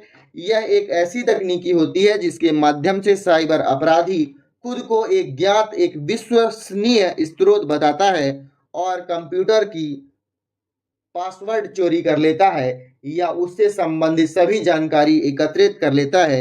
इस तरह के स्कैम को क्या कहा जाता है? स्पूकिंग कहा जाता है। चलिए अगले प्रश्न की ओर बढ़ते हैं। अगला प्रश्न क्या है? एक नेटवर्क वातावरण में खाली स्थान जो सर्वर नहीं है। एक नेटवर्क वातावरण में सर्वर नहीं है। फाइल सर्वर क्या यह एक सर्वर है? प्रिंट सर्वर क्या यह एक सर्वर है? अनुप्रयोग सर्वर क्या यह एक सर्वर है? या फिर नेटवर्क सर्वर क्या यह एक सर्वर है? कौन एक सर्वर नहीं है? तो फाइल सर्वर यह सर्वर है, प्रिंट, अनुप्रयोग, ये तीनों के तीनों जो है एक सर्वर के रूप में काम करते हैं, लेकिन नेटवर्क सर्वर यह सर्वर नहीं है। इसका उपयोग क्यों किया जाता है? डाटा भंडारण के लिए उच्च शक्ति के कंप्यूटर में किया जाता है। नेटवर्क सर्वर का उपयोग डाटा भंडारण का काम करता है नेटवर्क सर्वर। चलिए अगले प्रश्न की ओर बढ़ते हैं। अगला प्रश्न क्या कहता है? खाली स्थान एक सामान्य नेटवर्क टोपोलॉजी नहीं है। बस, स्टार, रिंग या ग्रिड एक सामान्य नेटवर्क टोपोलॉजी नहीं है। इस प्रश्न का सही उत्तर क्या है? इस प्रश्न का सही उत्तर है ग्रिड। यह एक सामान्य नेटवर्क टोपोलॉजी नहीं है। अगला प्रश्न क्या कहता है? सच्चा न्यायोचित विश्वास अक्सर कहा जाता है। किसे कहा जाता है? हाइपोथेसिस को, इंटेलिजेंस को या ज्ञान को, या इनमें से कोई नहीं। सच्चा न्यायोचित विश्वास किसे कहा जाता है? सच्चा न्यायोचित विश्वास की थ्योरी किसके द्वारा लाई गई थी? एडमंड के द्वारा। एडमंड के द्वारा सन 1963 में सच्चा न्यायोचित विश्वास का सिद्धांत लाया गया था। सच्चा न्यायोचित विश्वास अक्सर ज्ञान से संबंधित होता है। उदाहरण के लिए हमें ज्ञान है कि हम मनुष्य हैं। आपको पता है कि आप मनुष्य हैं, जो कि आप मनुष्य हैं, लेकिन हमारे पास ज्ञान है इस चीज का कि हम मनुष्य हैं, हमारा क्या कार्य है। तो ज्ञान होने के कारण हम अपने आप को मनुष्य बता रहे हैं। ठीक है, चलिए अगले प्रश्न की ओर बढ़ते हैं। मानव संबंध इस नाम से भी जाना जाता है। मानव संबंध को और किस नाम से जाना जाता है? इस प्रश्न का सही उत्तर क्या होगा? कलचुरी संबंध के रूप में जाना जाता है मानव संबंध को, या कृत संबंध, शक संबंध या गुप्त संबंध। मानव संबंध का दूसरा नाम क्या है? कृत संबंध कहा जाता है या कृता संबंध भी कहा जाता है मानव संबंध को। चलिए अगले प्रश्न की ओर बढ़ते हैं। अगला प्रश्न क्या कहता है? चलिए अगला प्रश्न क्या कहता है? निम्न में से कौन सा मध्यकालीन शहर छींट नामक छपे हुए सूती कपड़े के लिए प्रसिद्ध है? छींट का मतलब क्या होता है? धब्बेदार। धब्बेदार कपड़े छपे हुए होते हैं, उसके लिए प्रसिद्ध कौन सा है शहर? मांडू, सिरोंज, धार या रायसेन। छींट नामक या फिर धब्बेदार कपड़े के लिए सबसे ज्यादा प्रसिद्ध शहर का नाम क्या है? सिरोंज। इस प्रश्न का सही उत्तर होगा सिरोंज। मध्यकालीन की बात हो रही है तो मध्यकालीन कपड़ा व्यापार के लिए सबसे उपयोगी मार्ग कौन सा था? इस प्रश्न का सही उत्तर होगा हिंद महासागर से सबसे ज्यादा मध्यकालीन भारत में व्यापार हुआ करता था कपड़ों का।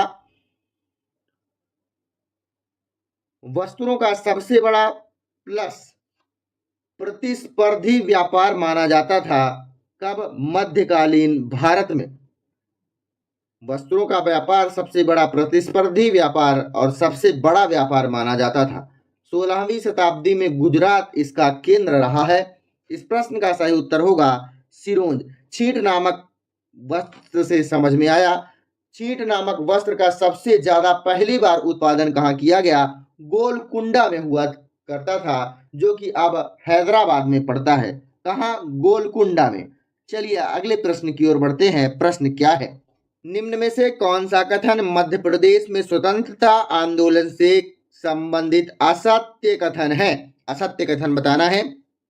पहला कथन है खाजा एवं भीमा नामक भील नेता, उन्होंने ब्रिटिश सत्ता के खिलाफ संघर्ष किया कब? 1857 में। बिल्कुल हाँ, सत्य कथन है। असत्य कथन बताना है। अगला ऑप्शन है स्वतंत्रता सेनानी शंकर शाह गढ़ा मंडला राज्य से संबंध रखते थे। बिल्कुल सही कथन है। अगला ऑप्शन है रामगढ़ के जुझारू सिंह के पुत्र देवनाथ सिंह ने ब्रिटिश सत्ता के खिलाफ संघर्ष किया। ये बात भी बिल्कुल सही है। सिपाही बहादुर सरकार की स्थापना इंदौर में की गई थी। ये बिल्कुल गलत है। सिपाही बहादुर शाह सरकार की स्थापना कहाँ की गई थी? सीहोर में की गई थी। सीहोर। आपको गलत बताना था, तो यह कथन गलत है। Option number D. चलिए अगले प्रश्न की ओर बढ़ते हैं। अगला प्रश्न क्या कहता है? प्रश्न है निम्नलिखित में से किस जिले में गोटमार मेला आयोजित होता है? गोटमार मेला कहाँ आयोजित होता है? इस प्रश्न का सही उत्तर बताना है। इंदौर में, मंदसौर में, छिंदवाड़ा में या खरगोन में? गोटमार मेला कहाँ आयोजित किया जाता है? इस प्रश्न का सही उत्तर होगा छिंदवाड़ा में। छिंदवाड़ा के पांडुरना तहसील में। किस तहसील में? पांडुरना तहसील में गोटमार मेला आयोजित किया जाता है। यह एक प्रमुख मेला है। गोटमार क्या होता है? गोट का मतलब होता है पत्थर, एक दूसरे की ओर पत्थर मारना। दरअसल होता क्या है कि जाम नदी है इस छिंदवाड़ा जिले में। कौन सी नदी है? जाम नदी। याद रखिएगा, इस प्रश्न को आपसे कभी काफी बार इंटरेस्टिंग रूप से पूछा जा सकता है। जाम नदी के किनारे एक अनूठा खेल रचा जाता है। नदी के बीच में एक लंबा खंभा खड़ा किया जाता है। क्या किया जाता है? इस तरफ व्यक्ति हैं, इस तरफ व्यक्ति हैं, यह बीच में नदी बह रही है, ठीक है। इसमें एक खंभा खड़ा किया जाता है और इसमें एक झंडा तैयार किया जाता है। इस झंडे में एक गांव के व्यक्ति, दूसरे गांव के व्यक्ति दोनों पत्थर मारते हैं, एक गांव से दूसरे गांव की तरफ और दूसरे गांव से पहले गांव की तरफ पत्थर मारते हैं और झंडे को गिराने का प्रयास किया जाता है। झंडा शीर्ष पर लगा हुआ होता है। नदी के दोनों किनारे पर व्यक्ति खड़े होते हैं और पत्थर मारते हैं एक दूसरे के विपरीत। झंडे को हटाने का प्रयास किया जाता है। जिस गांव के व्यक्ति इस प्रयास में सफल हो जाते हैं उसे विजयी घोषित कर दिया जाता है। यह गोटमार मेले का प्रमुख, आप कह सकते हैं, विश्वसनीय चीज है और यह चीज इसका प्रशासन देखभाल भी करता है इस मेले का। चलिए अगले प्रश्न की ओर बढ़ते हैं। समझ गए ना कि गोटमार मेला क्या है? प्रश्न नंबर 70, निम्नलिखित में से कौन सा युग्म सुमेलित नहीं है? हरिशंकर परसाई, इनके द्वारा क्या यह लिखा गया है? हंसते हैं रोते हैं रानी नागफनी की कहानी, क्या ये बात सही है? हरिशंकर परसाई के द्वारा श्रद्धा के दौर, हंसते हैं रोते हैं, पूछिए परसाई से, यह सभी कहानियां लिखी गई है। हंसते हैं रोते हैं रानी की नागफनी, श्रम के दौर, हंसते हैं रोते हैं, पूछिए परसाई, यह सभी इन्हीं के द्वारा लिखा गया है। मतलब यह तो सुमेलित है। अगला है भवानी प्रसाद मिश्र, इनके द्वारा क्या क्या लिखा गया है? इनके द्वारा क्या लिखा गया है? गीत फरोश, सतपुड़ा के घने जंगल, हिम तरंगणी, यह नहीं लिखा गया है।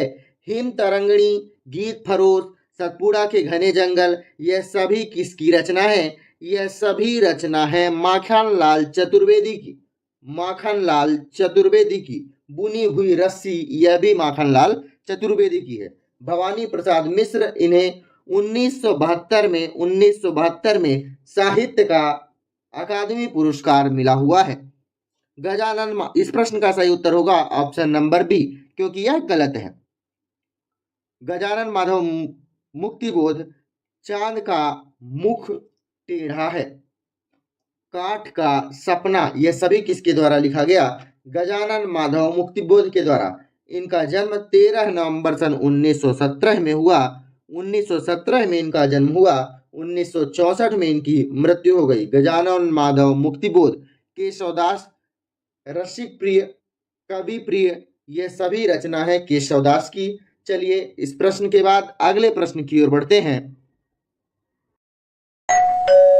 चलिए दोस्तों अगले प्रश्न की ओर बढ़ते हैं। प्रश्न नंबर 71, भारतीय संविधान के अनुच्छेद 338 का संबंध किससे है? राष्ट्रीय अनुसूचित जाति आयोग से, राष्ट्रीय अनुसूचित जनजाति आयोग से, पिछड़ा वर्ग के राष्ट्रीय आयोग से, या फिर राष्ट्रीय मानवाधिकार आयोग से? इस प्रश्न का सही उत्तर क्या होगा? अनुच्छेद 338 का संबंध होगा राष्ट्रीय अनुसूचित जाति आयोग से।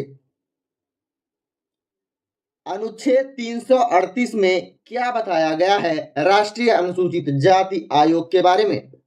संविधान और अन्य कानून जितने भी बनाए गए हैं एसटी एससी वालों के लिए, इनके तहत सभी सुरक्षा उपायों की निगरानी रखना अनुच्छेद 338 में दिया गया है। राष्ट्रीय अनुसूचित जाति आयोग की अधिकारी की नियुक्ति कौन करता है? राष्ट्रपति के द्वारा इनकी अधिकारी की नियुक्ति की जाती है। इस आयोग की स्थापना 65वें संविधान संशोधन अधिनियम जब आया 1990 में, इसके तहत यह अस्तित्व में आया है राष्ट्रीय अनुसूचित जाति आयोग। इन दोनों एक साथ जुर्माना नहीं लगा सकते हैं, याद रखने वाली बात यह है। सूचना आयोग अधिनियम कब आया? 2005 में। कब आया है? सन 2005 में सूचना अधिकार अधिनियम आया है। नागरिकों को अनुरोध और जवाब तुरंत देने का अधिकार दिया गया है। लक्ष्य क्या है इस आयोग का? ध्यान से सुनिएगा। नागरिकों को सशक्त बनाना। आप किसी से भी पैसे का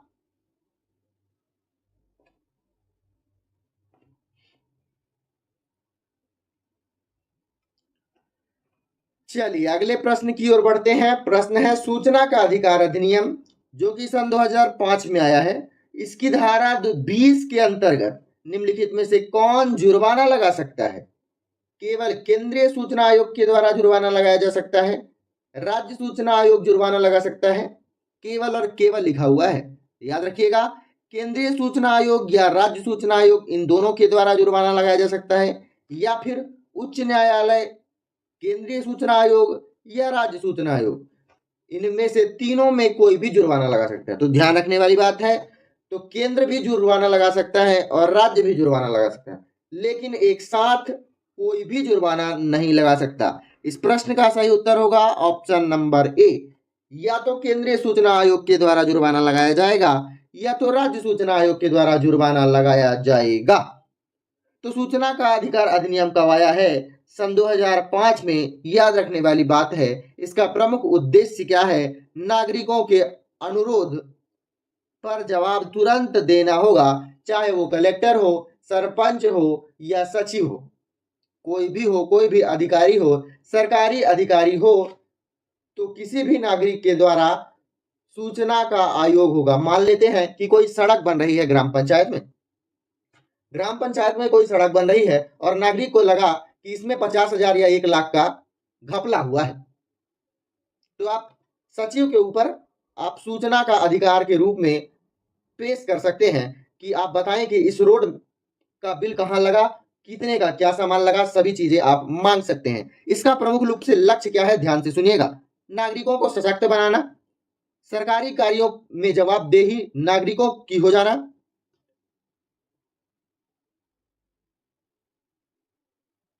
भ्रष्टाचार का मुकाबला करना, कुछ इस तरह से प्रमुख इनके लक्ष्य हो सकते हैं। चलिए अगला प्रश्न क्या कहता है? भारत के नियंत्रक एवं महालेखा परीक्षक संघ के लेखाओं संबंधी अपना प्रतिवेदन प्रस्तुत करता है। भारत का नियंत्रक एवं महालेखा परीक्षक किसके पास अपना प्रतिवेदन प्रस्तुत करता है? भारत के मुख्य न्यायाधीश को, प्रधानमंत्री को, उपराष्ट्रपति को, या इनमें से कोई नहीं। भारत का नियंत्रक एवं महालेखा परीक्षक संघ के लेखाओं का प्रतिवेदन किसके पास प्रस्तुत करता है? राष्ट्रपति के पास। अर्थात इस प्रश्न का सही उत्तर ऑप्शन नंबर डी होगा। आर्टिकल 151 के तहत लेखा परीक्षा रिपोर्ट देता है। ये संसद के प्रत्येक सदन में रखेंगे कौन? राष्ट्रपति। अगले प्रश्न की ओर बढ़ते हैं। अगला प्रश्न क्या कहता है? राज्य लोक सेवा आयोग के अध्यक्ष एवं सदस्यों की नियुक्ति राष्ट्रपति, राज्य की बात है तो राज्यपाल करेगा। केंद्र लोक सेवा आयोग होता तो राष्ट्रपति करता। अगले प्रश्न की ओर बढ़ते हैं। अगला प्रश्न क्या कहता है? चलिए देख लेते हैं पिछले प्रश्न की ओर। राज्य सेवा आयोग के बारे में थोड़ा एक और। आर्टिकल 315 से लेकर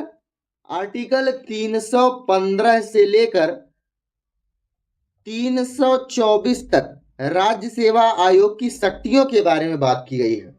और राज्यपाल की एक शक्ति ही है कि राज्य लोक सेवा आयोग के अध्यक्ष की नियुक्ति करेगा। वह कौन कौन सी शक्ति दी गई है? नियुक्ति की, बर्खास्तगी की, इन सभी का उल्लेख 315 से लेकर 324 तक है। चलिए अगले प्रश्न की ओर बढ़ते हैं। प्रश्न क्या कहता है?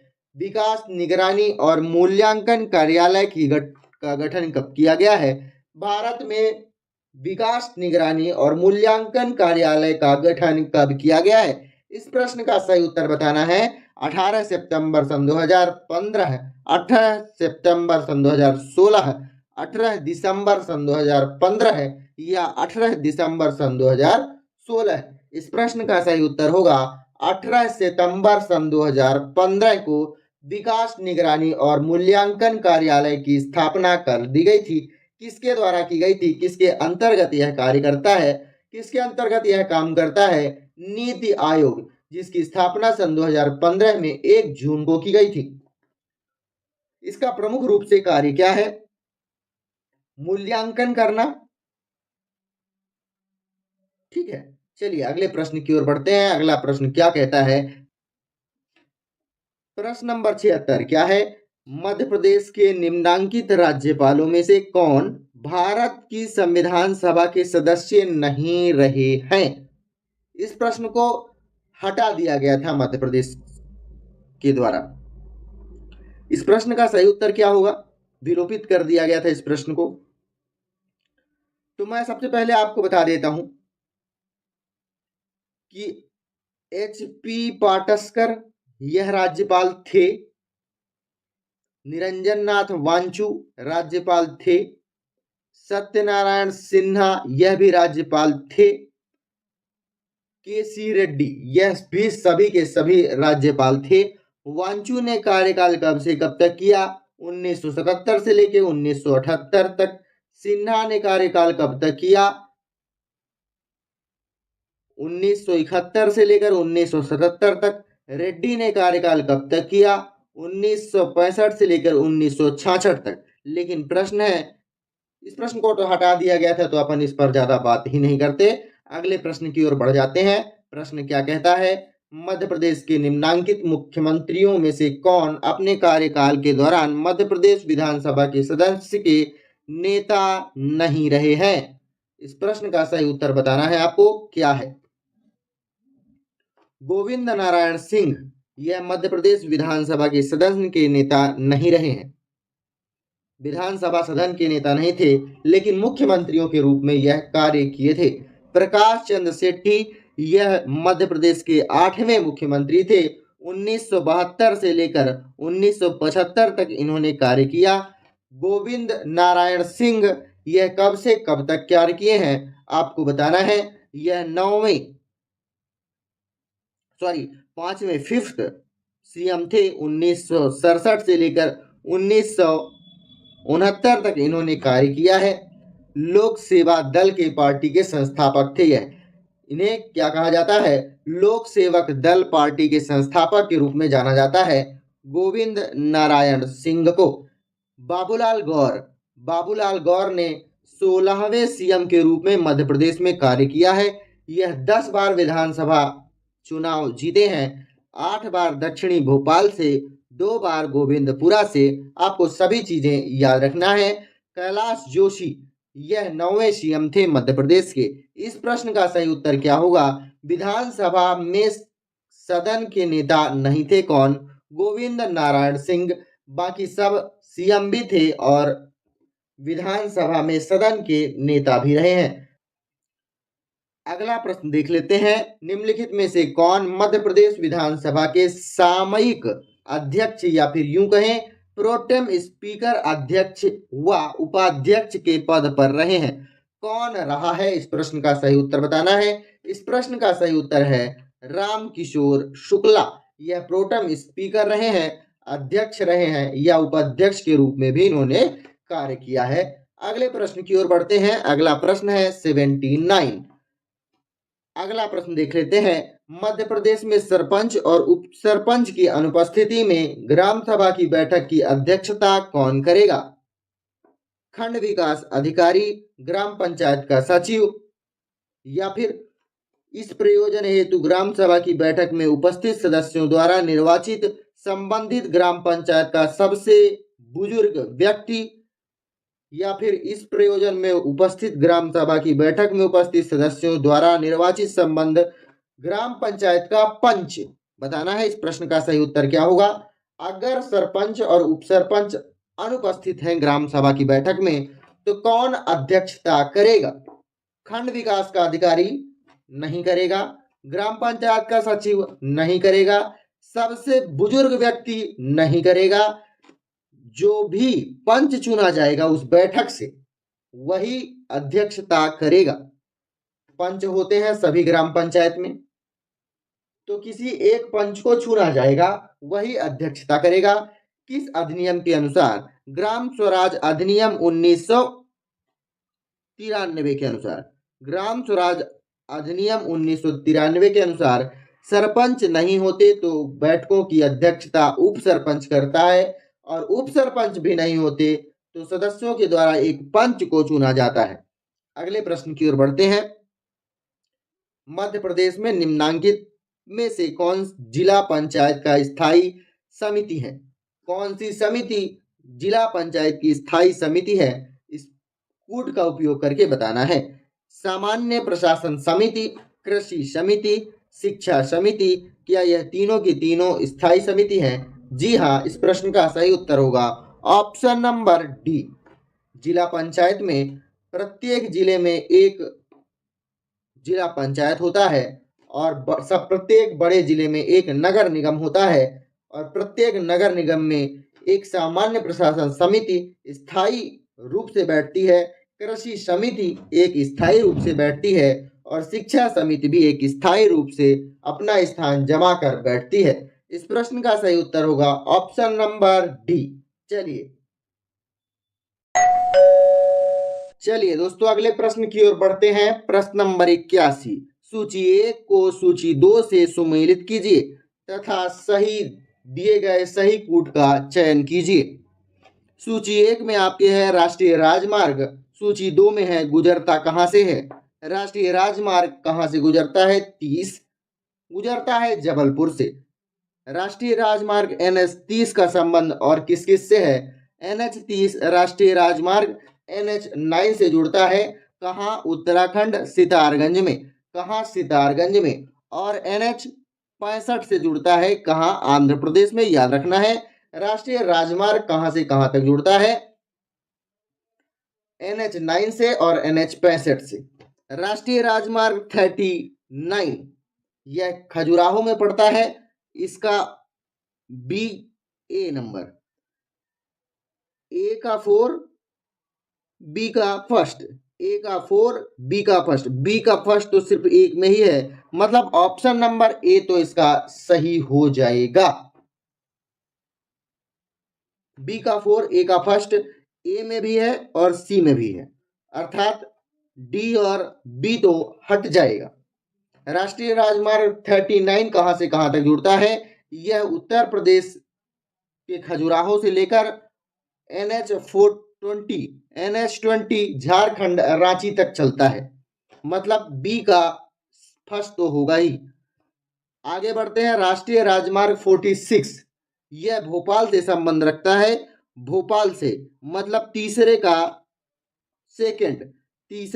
सेकंड बी ऑप्शन हो सकता, सी ऑप्शन हो सकता था या तो ए हो सकता था। तीसरे का सेकंड ऑप्शन नंबर सी में है, अर्थात अब तो इस प्रश्न का सही उत्तर ऑप्शन नंबर सी हो चुका है। राष्ट्रीय राजमार्ग 46 भोपाल से संबंध रखता है। NH44 से जुड़ता है, बैतूल मध्य प्रदेश। NH47 से जुड़ता है, यह भी बैतूल मध्य प्रदेश से ही जुड़ता है। और राष्ट्रीय राजमार्ग 44 सागर में पड़ता है। इस प्रश्न का सही उत्तर होगा ऑप्शन नंबर सी। चलिए अगले प्रश्न की ओर बढ़ते हैं। निम्नलिखित में से कौन हवाई अड्डा अंतरराष्ट्रीय हवाई अड्डा नहीं है? भोपाल का, इंदौर का, खजुराहो का या ग्वालियर का? अंतरराष्ट्रीय हवाई अड्डे नहीं है। कूट का प्रयोग करके सही उत्तर चुनना है। भोपाल हवाई अड्डा, इसे राजा भोज हवाई अड्डा भी कहा जाता है। कौन सा अंतरराष्ट्रीय हवाई अड्डा नहीं है? तो भोपाल तो है। इसे राजा भोज हवाई अड्डे के रूप में भी जाना जाता है, आपको याद रखना है। इंदौर, यह भी अंतरराष्ट्रीय हवाई अड्डा है। इसे 2019 में इंटरनेशनल घोषित किया गया था। इसे अहिल्याबाई हवाई अड्डे के रूप में भी जाना जाता है, इंदौर हवाई अड्डे को। खजुराहो और ग्वालियर हवाई अड्डा यह इंटरनेशनल हवाई अड्डा नहीं है, आप याद कर सकते हैं। इस प्रश्न का सही उत्तर होगा 3 और 4, ऑप्शन नंबर सी सही हो जाना चाहिए। अगले प्रश्न की ओर बढ़ते हैं। प्रश्न नंबर 83, मध्य प्रदेश में से कौन सा स्थान जिला तापीय विद्युत केंद्र से संबंध नहीं रखता है? इस प्रश्न को थोड़ा अपन डिटेल से समझ लेते हैं। जो मध्य प्रदेश से संबंध नहीं रखता है उसको बताना है। सबसे पहले इस प्रश्न का उत्तर ले लेते हैं। सारणी बैतूल से संबंध रखता है, अमरकंटक अनूपपुर से संबंध रखता है, बीरसिंहपुर उमरिया से संबंध रखता है और दोंगालिया मुंडी खरगोन से संबंध रखता है। इस प्रश्न का सही उत्तर क्या होगा? दोंगालिया मुंडी खरगोन मध्य प्रदेश, यह संबंध नहीं रखता है ताप विद्युत केंद्र से। मध्य प्रदेश में जितने भी ताप विद्युत केंद्र हैं उनके बारे में हम एक एक करके बात कर लेते हैं। सबसे पहले देखते हैं अमरकंटक ताप विद्युत केंद्र, इसके बारे में बात करते हैं। यह कहाँ उपस्थित है? यह अनूपपुर जिले में स्थित है, याद करके रखिएगा, ध्यान से सुनिएगा। यह एक कोयला आधारित संयंत्र है। बिजली उत्पादन की क्षमता 400 मेगावाट होती है। प्लांट की पहली इकाई 1977 में स्थापित की गई है। कब? 1977 में स्थापित की गई है। पानी की उपलब्धता कहां से पूरी होती है? सोन नदी की। तो कौन कौन सी बातें प्रमुख रूप से हो गई? अमरकंटक तापीय विद्युत केंद्र में, यह अनूपपुर जिले में स्थित है। विद्युत उत्पादन क्षमता 400 मेगावाट है। प्लांट की पहली इकाई 1977 में स्थापित की गई है। पानी की उपलब्धता सोन नदी से पूरी होती है। अगला जो मध्य प्रदेश का तापीय विद्युत केंद्र है उसका नाम है सतपुड़ा तापीय विद्युत केंद्र। इसके बारे में प्रमुख बातें कौन कौन सी हैं? सतपुड़ा तापीय विद्युत केंद्र, यह कहाँ स्थापित किया गया है? बैतूल जिले में स्थापित किया गया है। यह भी कोयला आधारित संयंत्र है। इसका स्वामित्व किस कंपनी के द्वारा पूरा किया जाता है? तो कुशल थर्मल पावर प्लांट के द्वारा इसका स्वामित्व किया जाता है। अगला है संजय गांधी तापीय विद्युत केंद्र। कौन सा? संजय गांधी तापीय विद्युत केंद्र। इसके बारे में प्रमुख बातें कौन कौन सी है? यह किस जिले में स्थित है? यह उमरिया जिले में स्थित है। कहाँ? उमरिया जिले में, ठीक है। बीरसिंहपुर रेलवे स्टेशन के पास में यह स्थित है। अगला है संत सिंगाजी रेलवे स्टेशन या फिर संत सिंगाजी थर्मल पावर प्लांट, यह किस जिले में स्थित है? यह खंडवा जिले में स्थित है। अगला थर्मल पावर प्लांट याद रखिएगा, विंध्य थर्मल पावर प्लांट। कौन सा? Vindhya thermal power plant. यह भारत का सबसे बड़ा तापीय विद्युत केंद्र है। यह सिंगरौली जिले में स्थित है। किस जिले में है? सिंगरौली जिले में स्थित है। इसकी स्थापना राष्ट्रीय ताप विद्युत निगम के द्वारा किया गया है। राष्ट्रीय ताप विद्युत निगम के द्वारा किया गया है। ये थे मध्य प्रदेश के प्रमुख ताप विद्युत केंद्र। कौन कौन से? Wind thermal power plant. एक बार और दोहरा लेते हैं, प्रमुख बातें क्या है। भारत की सबसे बड़ी तापीय विद्युत केंद्र यही है, विंड थर्मल पावर प्लांट। किस जिले में स्थित है? सिंगरौली में। किसके द्वारा स्थापना की गई है? राष्ट्रीय ताप विद्युत निगम के द्वारा। संत सिंगाजी थर्मल पावर स्टेशन यह कहाँ स्थित है? खंडवा जिले में। संजय गांधी तापीय विद्युत केंद्र कहाँ स्थित है? उमरिया जिले में, बीरसिंहपुर रेलवे स्टेशन के पास। सतपुड़ा तापीय विद्युत केंद्र बैतूल जिले में स्थित है। कोयला आधारित संयंत्र है। स्वामित्व कुशल थर्मल पावर स्टेशन के पास है। एमपीपीजीसीएल के द्वारा यह नेतृत्व किया जाता है। अमरकंटक तापीय विद्युत केंद्र यह कहाँ स्थित है? अनूपपुर जिले में। कोयला आधारित संयंत्र है। बिजली उत्पादन क्षमता 400 मेगावाट है। 1977 में इसकी पहली प्लांट इकाई स्थापित की गई थी। पानी की आपूर्ति सोन नदी से की जाती है। इस प्रश्न का सही उत्तर क्या था? Option number D. चलिए अब अगले प्रश्न की ओर बढ़ते हैं। अगला प्रश्न क्या कहता है? प्रश्न नंबर 84, निम्नलिखित में से कौन सा युग्म सही सुमेलित नहीं है? एक साइड है सिंचाई परियोजना, दूसरी तरफ है जिला। सही सुमेलित नहीं है। कौन सा जिला में कौन सी परियोजना नहीं है? बरगी परियोजना जबलपुर से संबंध रखती है। तवा परियोजना होशंगाबाद से संबंध रखती है। मटियारी बांध मंडला से संबंध रखती है और बरना घाटी बांध उज्जैन से संबंध रखती है। इस प्रश्न का सही उत्तर क्या होगा? बरना घाटी परियोजना यह उज्जैन की परियोजना ना होकर यह रायसेन जिले की परियोजना है। रायसेन जिले की परियोजना। इस परियोजना को कब लाया गया था? 1978 में इसकी स्थापना की गई थी, बरना परियोजना की। मटियारी परियोजना के बारे में, यह मंडला जिले के सिमरिया गांव में स्थित है। मिट्टी की बांध की परिकल्पना की गई है। कब की गई है? 1992 में। 1992 में मटियारी बांध परियोजना को स्थापित किया गया है।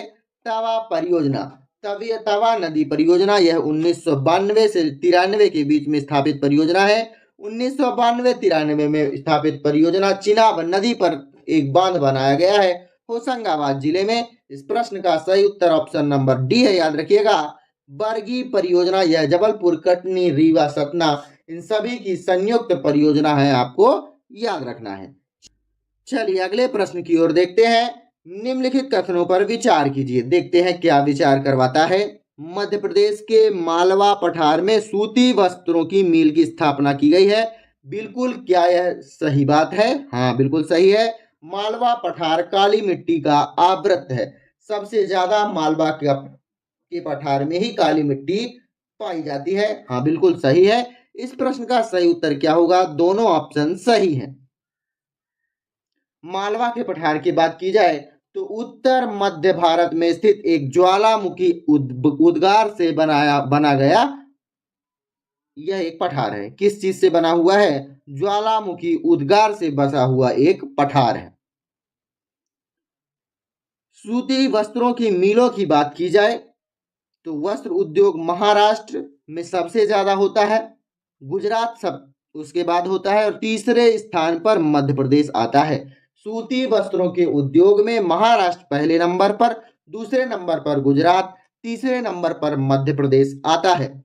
मध्य प्रदेश में मालवा के पठार में Indore Malwa United mills limited की स्थापना की गई है। इस पहली सूती वस्त्र कपड़ा उद्योग की स्थापना कब की गई थी? 1907 1908 में की गई थी। इस प्रश्न का सही उत्तर क्या है? Option number D.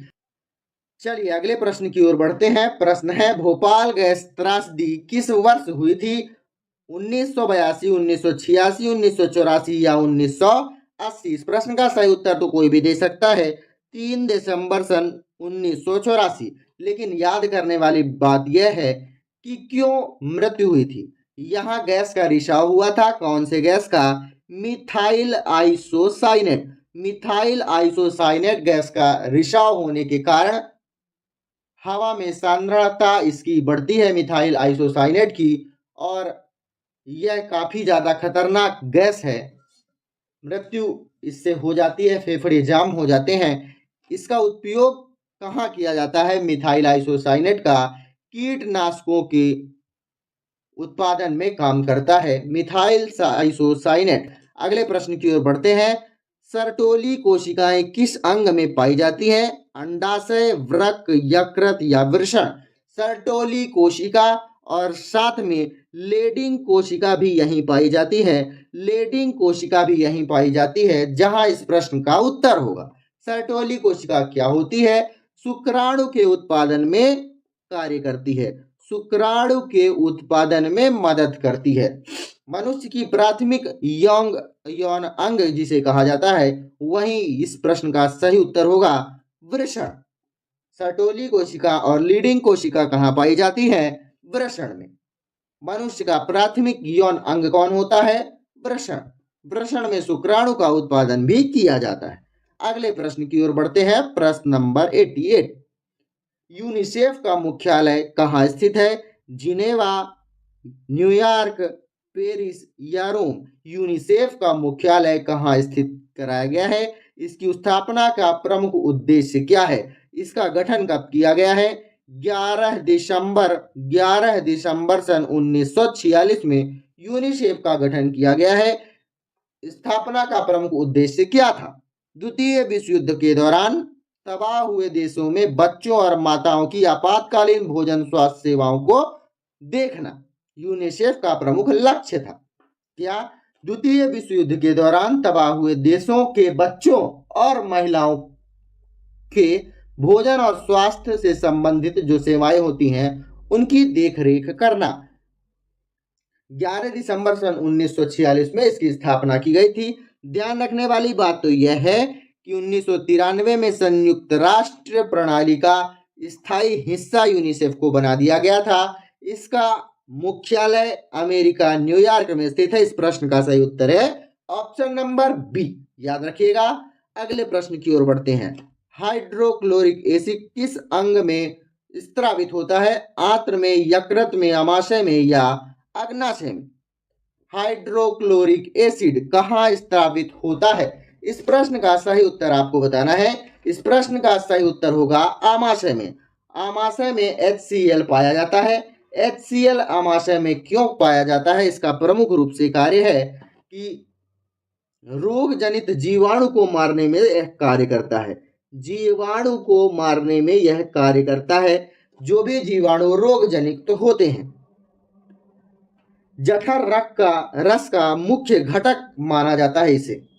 Hydrochloric acid अगर आमाशय में ज्यादा बढ़ जाए तो क्या होगा? यह आमाशय से बाहर छलक जाएगा। ठीक है, छलक जाएगा तो हिस्से छिल जाएंगे। बताइए कि आहार नली जब छिल जाएगी उसे क्या कहा जाता है? हाइड्रोक्लोरिक एसिड ज्यादा बढ़ने का क्या कारण होता है? इसीलिए कहा जाता है आप तंबाकू का या फिर च्युइंगम का या फिर राजश्री गुटखा कुछ भी हो, इनका उपयोग ना करें। ऐसी चीजों का उपयोग नहीं करना चाहिए जो मुख तक तो जाए लेकिन आहार नाल के पूरे अंदर तक ना जा पाए, जिसे आप थूक दें, उसका उपयोग बिल्कुल नहीं करना चाहिए। उससे हाइड्रोक्लोरिक एसिड बढ़ता है। ठीक है, चलिए अगले प्रश्न की ओर बढ़ते हैं, ज्यादा बात नहीं करते हैं। अगला प्रश्न है, स्कर्वी रोग इस विटामिन की न्यूनता या कमी से होता है? कौन सी विटामिन की न्यूनता से स्कर्वी रोग होता है? Vitamin A, vitamin B12, vitamin D या विटामिन सी? स्कर्वी रोग होता है किससे? विटामिन सी की कमी से। विटामिन सी की कमी से, मतलब ऑप्शन नंबर डी इसका सही हो जाना चाहिए। स्कर्वी रोग होता है विटामिन सी की कमी से। विटामिन सी, इस प्रश्न का सही उत्तर होगा option number D. Scurvy acid के रूप में भी विटामिन सी को जाना जाता है। स्कर्विक एसिड कहा जाता है विटामिन सी को। चलिए अगले प्रश्न की ओर बढ़ते हैं। प्रश्न नंबर 91। भारत के संविधान के अनुच्छेद 51 का के उपबंधों के तहत पालन एवं आदर शब्द किससे संबंधित है? संविधान से, भारत की प्रभुता, एकता और अखंडता से, सामसिक संस्कृति की गौरवशाली परंपरा से या प्राकृतिक पर्यावरण से? आदर और पालन करना अनुच्छेद 51 का से संबंध रखता है? संविधान से। संविधान के अनुच्छेद 51 का में लिखा हुआ है, संविधान का पालन करना और उनके आदर्शों और संस्थानों, राष्ट्रीय ध्वज, इन सभी का और साथ में राष्ट्रगान का आदर करना चाहिए। यह कर्तव्य है भारत के किसी भी व्यक्ति का। प्रश्न नंबर 92, निम्नलिखित में से कौन सा संविधान संशोधन पहला संविधान संशोधन था जिसे संविधान के अनुच्छेद 368(2) के तहत अपेक्षाओं के अनुरूप राज्य विधानमंडलों के द्वारा अनुसमर्थित कर दिया गया था? इसे हटा दिया गया था। तृतीय संविधान संशोधन 1954। यह विधेयक संविधान के अनुच्छेद 368(2) के प्रावधानों के अनुसार पारित किया गया था। ऑप्शन नंबर सी इस प्रश्न का सही उत्तर होगा। अगला प्रश्न है, केंद्र और राज्यों के बीच विवादों को तय करने के लिए भारत के सर्वोच्च न्यायालय की शक्ति किस अधिकार के अंतर्गत आती है? अर्थात भारत के सर्वोच्च न्यायालय अर्थात सुप्रीम कोर्ट के पास यह शक्ति है कि केंद्र और राज्यों के बीच विवादों को सुलझाया जा सके। तो यह बताना है कि सर्वोच्च न्यायालय की यह कौन सी शक्ति है? क्या यह अपीलीय क्षेत्राधिकार की शक्ति है, या सलाहकारी क्षेत्राधिकार की शक्ति है, संवैधानिक क्षेत्राधिकार की शक्ति है, या मूल क्षेत्राधिकार के अंतर्गत आता है? तो यह संविधान के यह सर्वोच्च न्यायालय के मूल क्षेत्राधिकार के अंतर्गत आता है कि वह भारतीय संघ के विभिन्न इकाइयों के बीच विवादों पर फैसला करे। यह उसका मूल क्षेत्राधिकार है। केंद्र और राज्य एक या एक से अधिक राज्य अर्थात एक केंद्र है और राज्य एक हो या दो हो या तीन हो, इनके बीच के विवादों को सुलझाएगा। या तो दो राज्य हो, दो राज्यों के बीच मतलब दो राज्य एक पक्ष में, दो राज्य दूसरे पक्ष में, इन दोनों के बीच में अगर विवाद हो जाए तो भी यह मूल क्षेत्राधिकार के आधार पर ही सुलझाया जाएगा। तीन या तीन से ज्यादा राज्य, एक केंद्र हो, चार राज्य हो, यह सब मूल क्षेत्राधिकार के अंतर्गत आता है, क्योंकि सुप्रीम कोर्ट इस विवाद को सुलझाता है।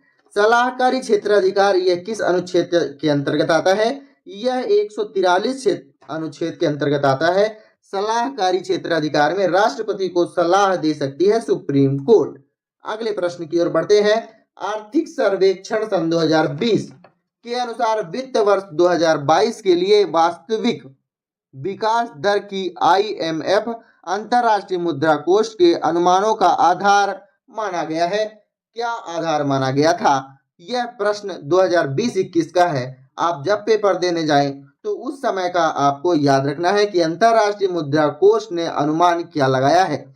इस प्रश्न का सही उत्तर था 11.5%। अगले प्रश्न की ओर बढ़ते हैं। मिड डे मील योजना यह किस वर्ष लाई गई थी? क्या इसका आधार था? 1995 में लाई गई यह योजना है। मिड डे मील या मध्याह्न भोजन योजना पूरे भारत में शुरू की गई थी 1995 में।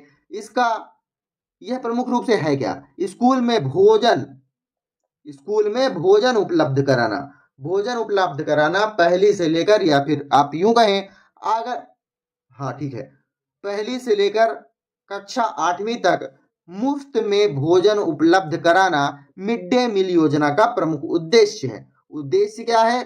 छात्रों का नामांकन ज्यादा बढ़ सके, उपस्थिति में ज्यादा बढ़ावा हो, और राष्ट्रीय खाद्य सुरक्षा अधिनियम सन 2013 के अंतर्गत इसे चलाया जा रहा है या फिर संचालित किया जा रहा है। अगले प्रश्न की ओर बढ़ते हैं। अगला प्रश्न क्या है? ध्यान से सुनिएगा, सभी बातों को समझते चलिएगा। मैंने जो मिड डे मील बताया यह काफी बार आपके प्रतियोगी परीक्षाओं में पूछा गया है। प्रश्न है, मुद्रा राक्षस के रचयिता कौन थे? हेमचंद्र, वल्लाल, विशाखदत्त या पद्मगुप्त? इस प्रश्न का सही उत्तर होगा मुद्रा राक्षस के रचयिता विशाखदत्त थे। मुद्रा राक्षस रचना यह संस्कृत में की गई थी। ऐतिहासिक नाट्य है। चंद्र प्रमुख रूप से बताया किया गया है। चंद्रगुप्त मौर्य की सत्ता पर आने की कहानी है। चंद्रगुप्त मौर्य जो हैं वह मौर्य वंश के संस्थापक के रूप में जाने जाते हैं। चलिए अगले प्रश्न, इस प्रश्न का सही उत्तर है ऑप्शन नंबर सी, विशाखदत्त। प्रश्न नंबर 97। सिंधु सभ्यता से प्राप्त मोहरों में कौन से वृक्ष की आकृति मिलती है? सिंधु सभ्यता से जो मोहर मिले हैं उसमें कौन से वृक्ष की आकृति मिलती है? आम के, पीपल की, परिजात की या साल के वृक्ष की? पीपल के वृक्ष की आकृति मिली है सिंधु सभ्यता से प्राप्त मोहरों पर। क्यों मिली है? पीपल का वृक्ष सबसे पवित्र वृक्ष माना गया है। कहाँ? सिंधु सभ्यता में पीपल के पेड़ों की पूजा की जाती थी।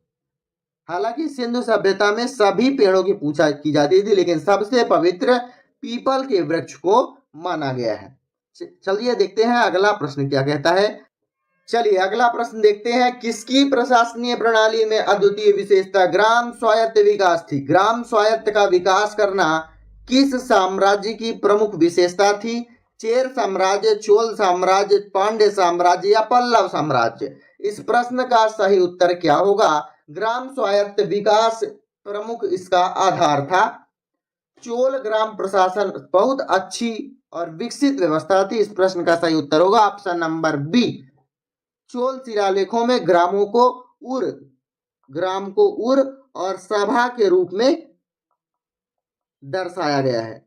ग्राम को क्या कहा गया है? उर कहा गया है और सभा कहा गया है। चलिए अगले प्रश्न की ओर बढ़ते हैं। प्रश्न क्या कहता है? एलोरा एवं एलिफेंटा के स्थल किस काल से संबंधित है? एलोरा एवं एलिफेंटा के स्थल किस काल से संबंधित है? प्रतिहार, चालुक्य, राष्ट्रकूट या होयसल? राष्ट्रकूट वंश से संबंधित है एलोरा और एलिफेंटा की गुफाएं। यहाँ क्या स्थित है? हिंदू बौद्ध और जैन तीनों के पवित्र स्थल यहाँ उपस्थित है। विश्व धरोहर के रूप में से शामिल किया गया है एलोरा और एलिफेंटा को। चलिए अगले प्रश्न की ओर बढ़ते हैं। अगला प्रश्न क्या है? किस चंदेल राजा ने महमूद गजनवी का सामना किया था? इस प्रश्न का सही उत्तर होगा विद्याधर। महमूद गजनवी के बारे में दो शब्द जान लेते हैं। इनके पिता का नाम क्या था? सुबुकुत। क्या नाम था? याद रखिएगा, सुबुकुतगीन। इन्होंने गजनवी वंश की स्थापना की थी। महमूद गजनवी के बारे में कहा जाता है कि 17 बार इन्होंने भारत पर आक्रमण किया। प्रमुख एक आक्रमण की बात करें तो गुजरात में इन्होंने सोमनाथ मंदिर पर 1025 ईस्वी में हमला किया है। 1021 में महमूद गजनवी ने चंदेल राजा विद्याधर के विरुद्ध क्या किया है? कन्नौज राजा का समर्थन किया है और 1030 में इनकी मृत्यु हो गई है। और मृत्यु के साथ साथ इस 2020 का जो हम पेपर एनालिसिस कर रहे हैं इसका समापन भी कर दिया गया है। अगर आपको वीडियो अच्छी लगी हो तो वीडियो को लाइक, कमेंट, शेयर, सब्सक्राइब करिएगा। एमपीपीएससी के ही किसी अन्य ईयर में पूछे गए प्रश्न को अपन लेकर फिर से उपलब्ध होंगे आपके सामने। तो वीडियो को लाइक, कमेंट, शेयर, सब्सक्राइब करिएगा और ध्यान से सब्सक्राइब जरूर कर लीजिएगा और बेल आइकन दबा दीजिएगा ताकि आपको नोटिफिकेशन मिलता रहे। धन्यवाद। मिलते हैं किसी अन्य वीडियो में। अपना ख्याल रखिए, बड़ों का सम्मान कीजिएगा।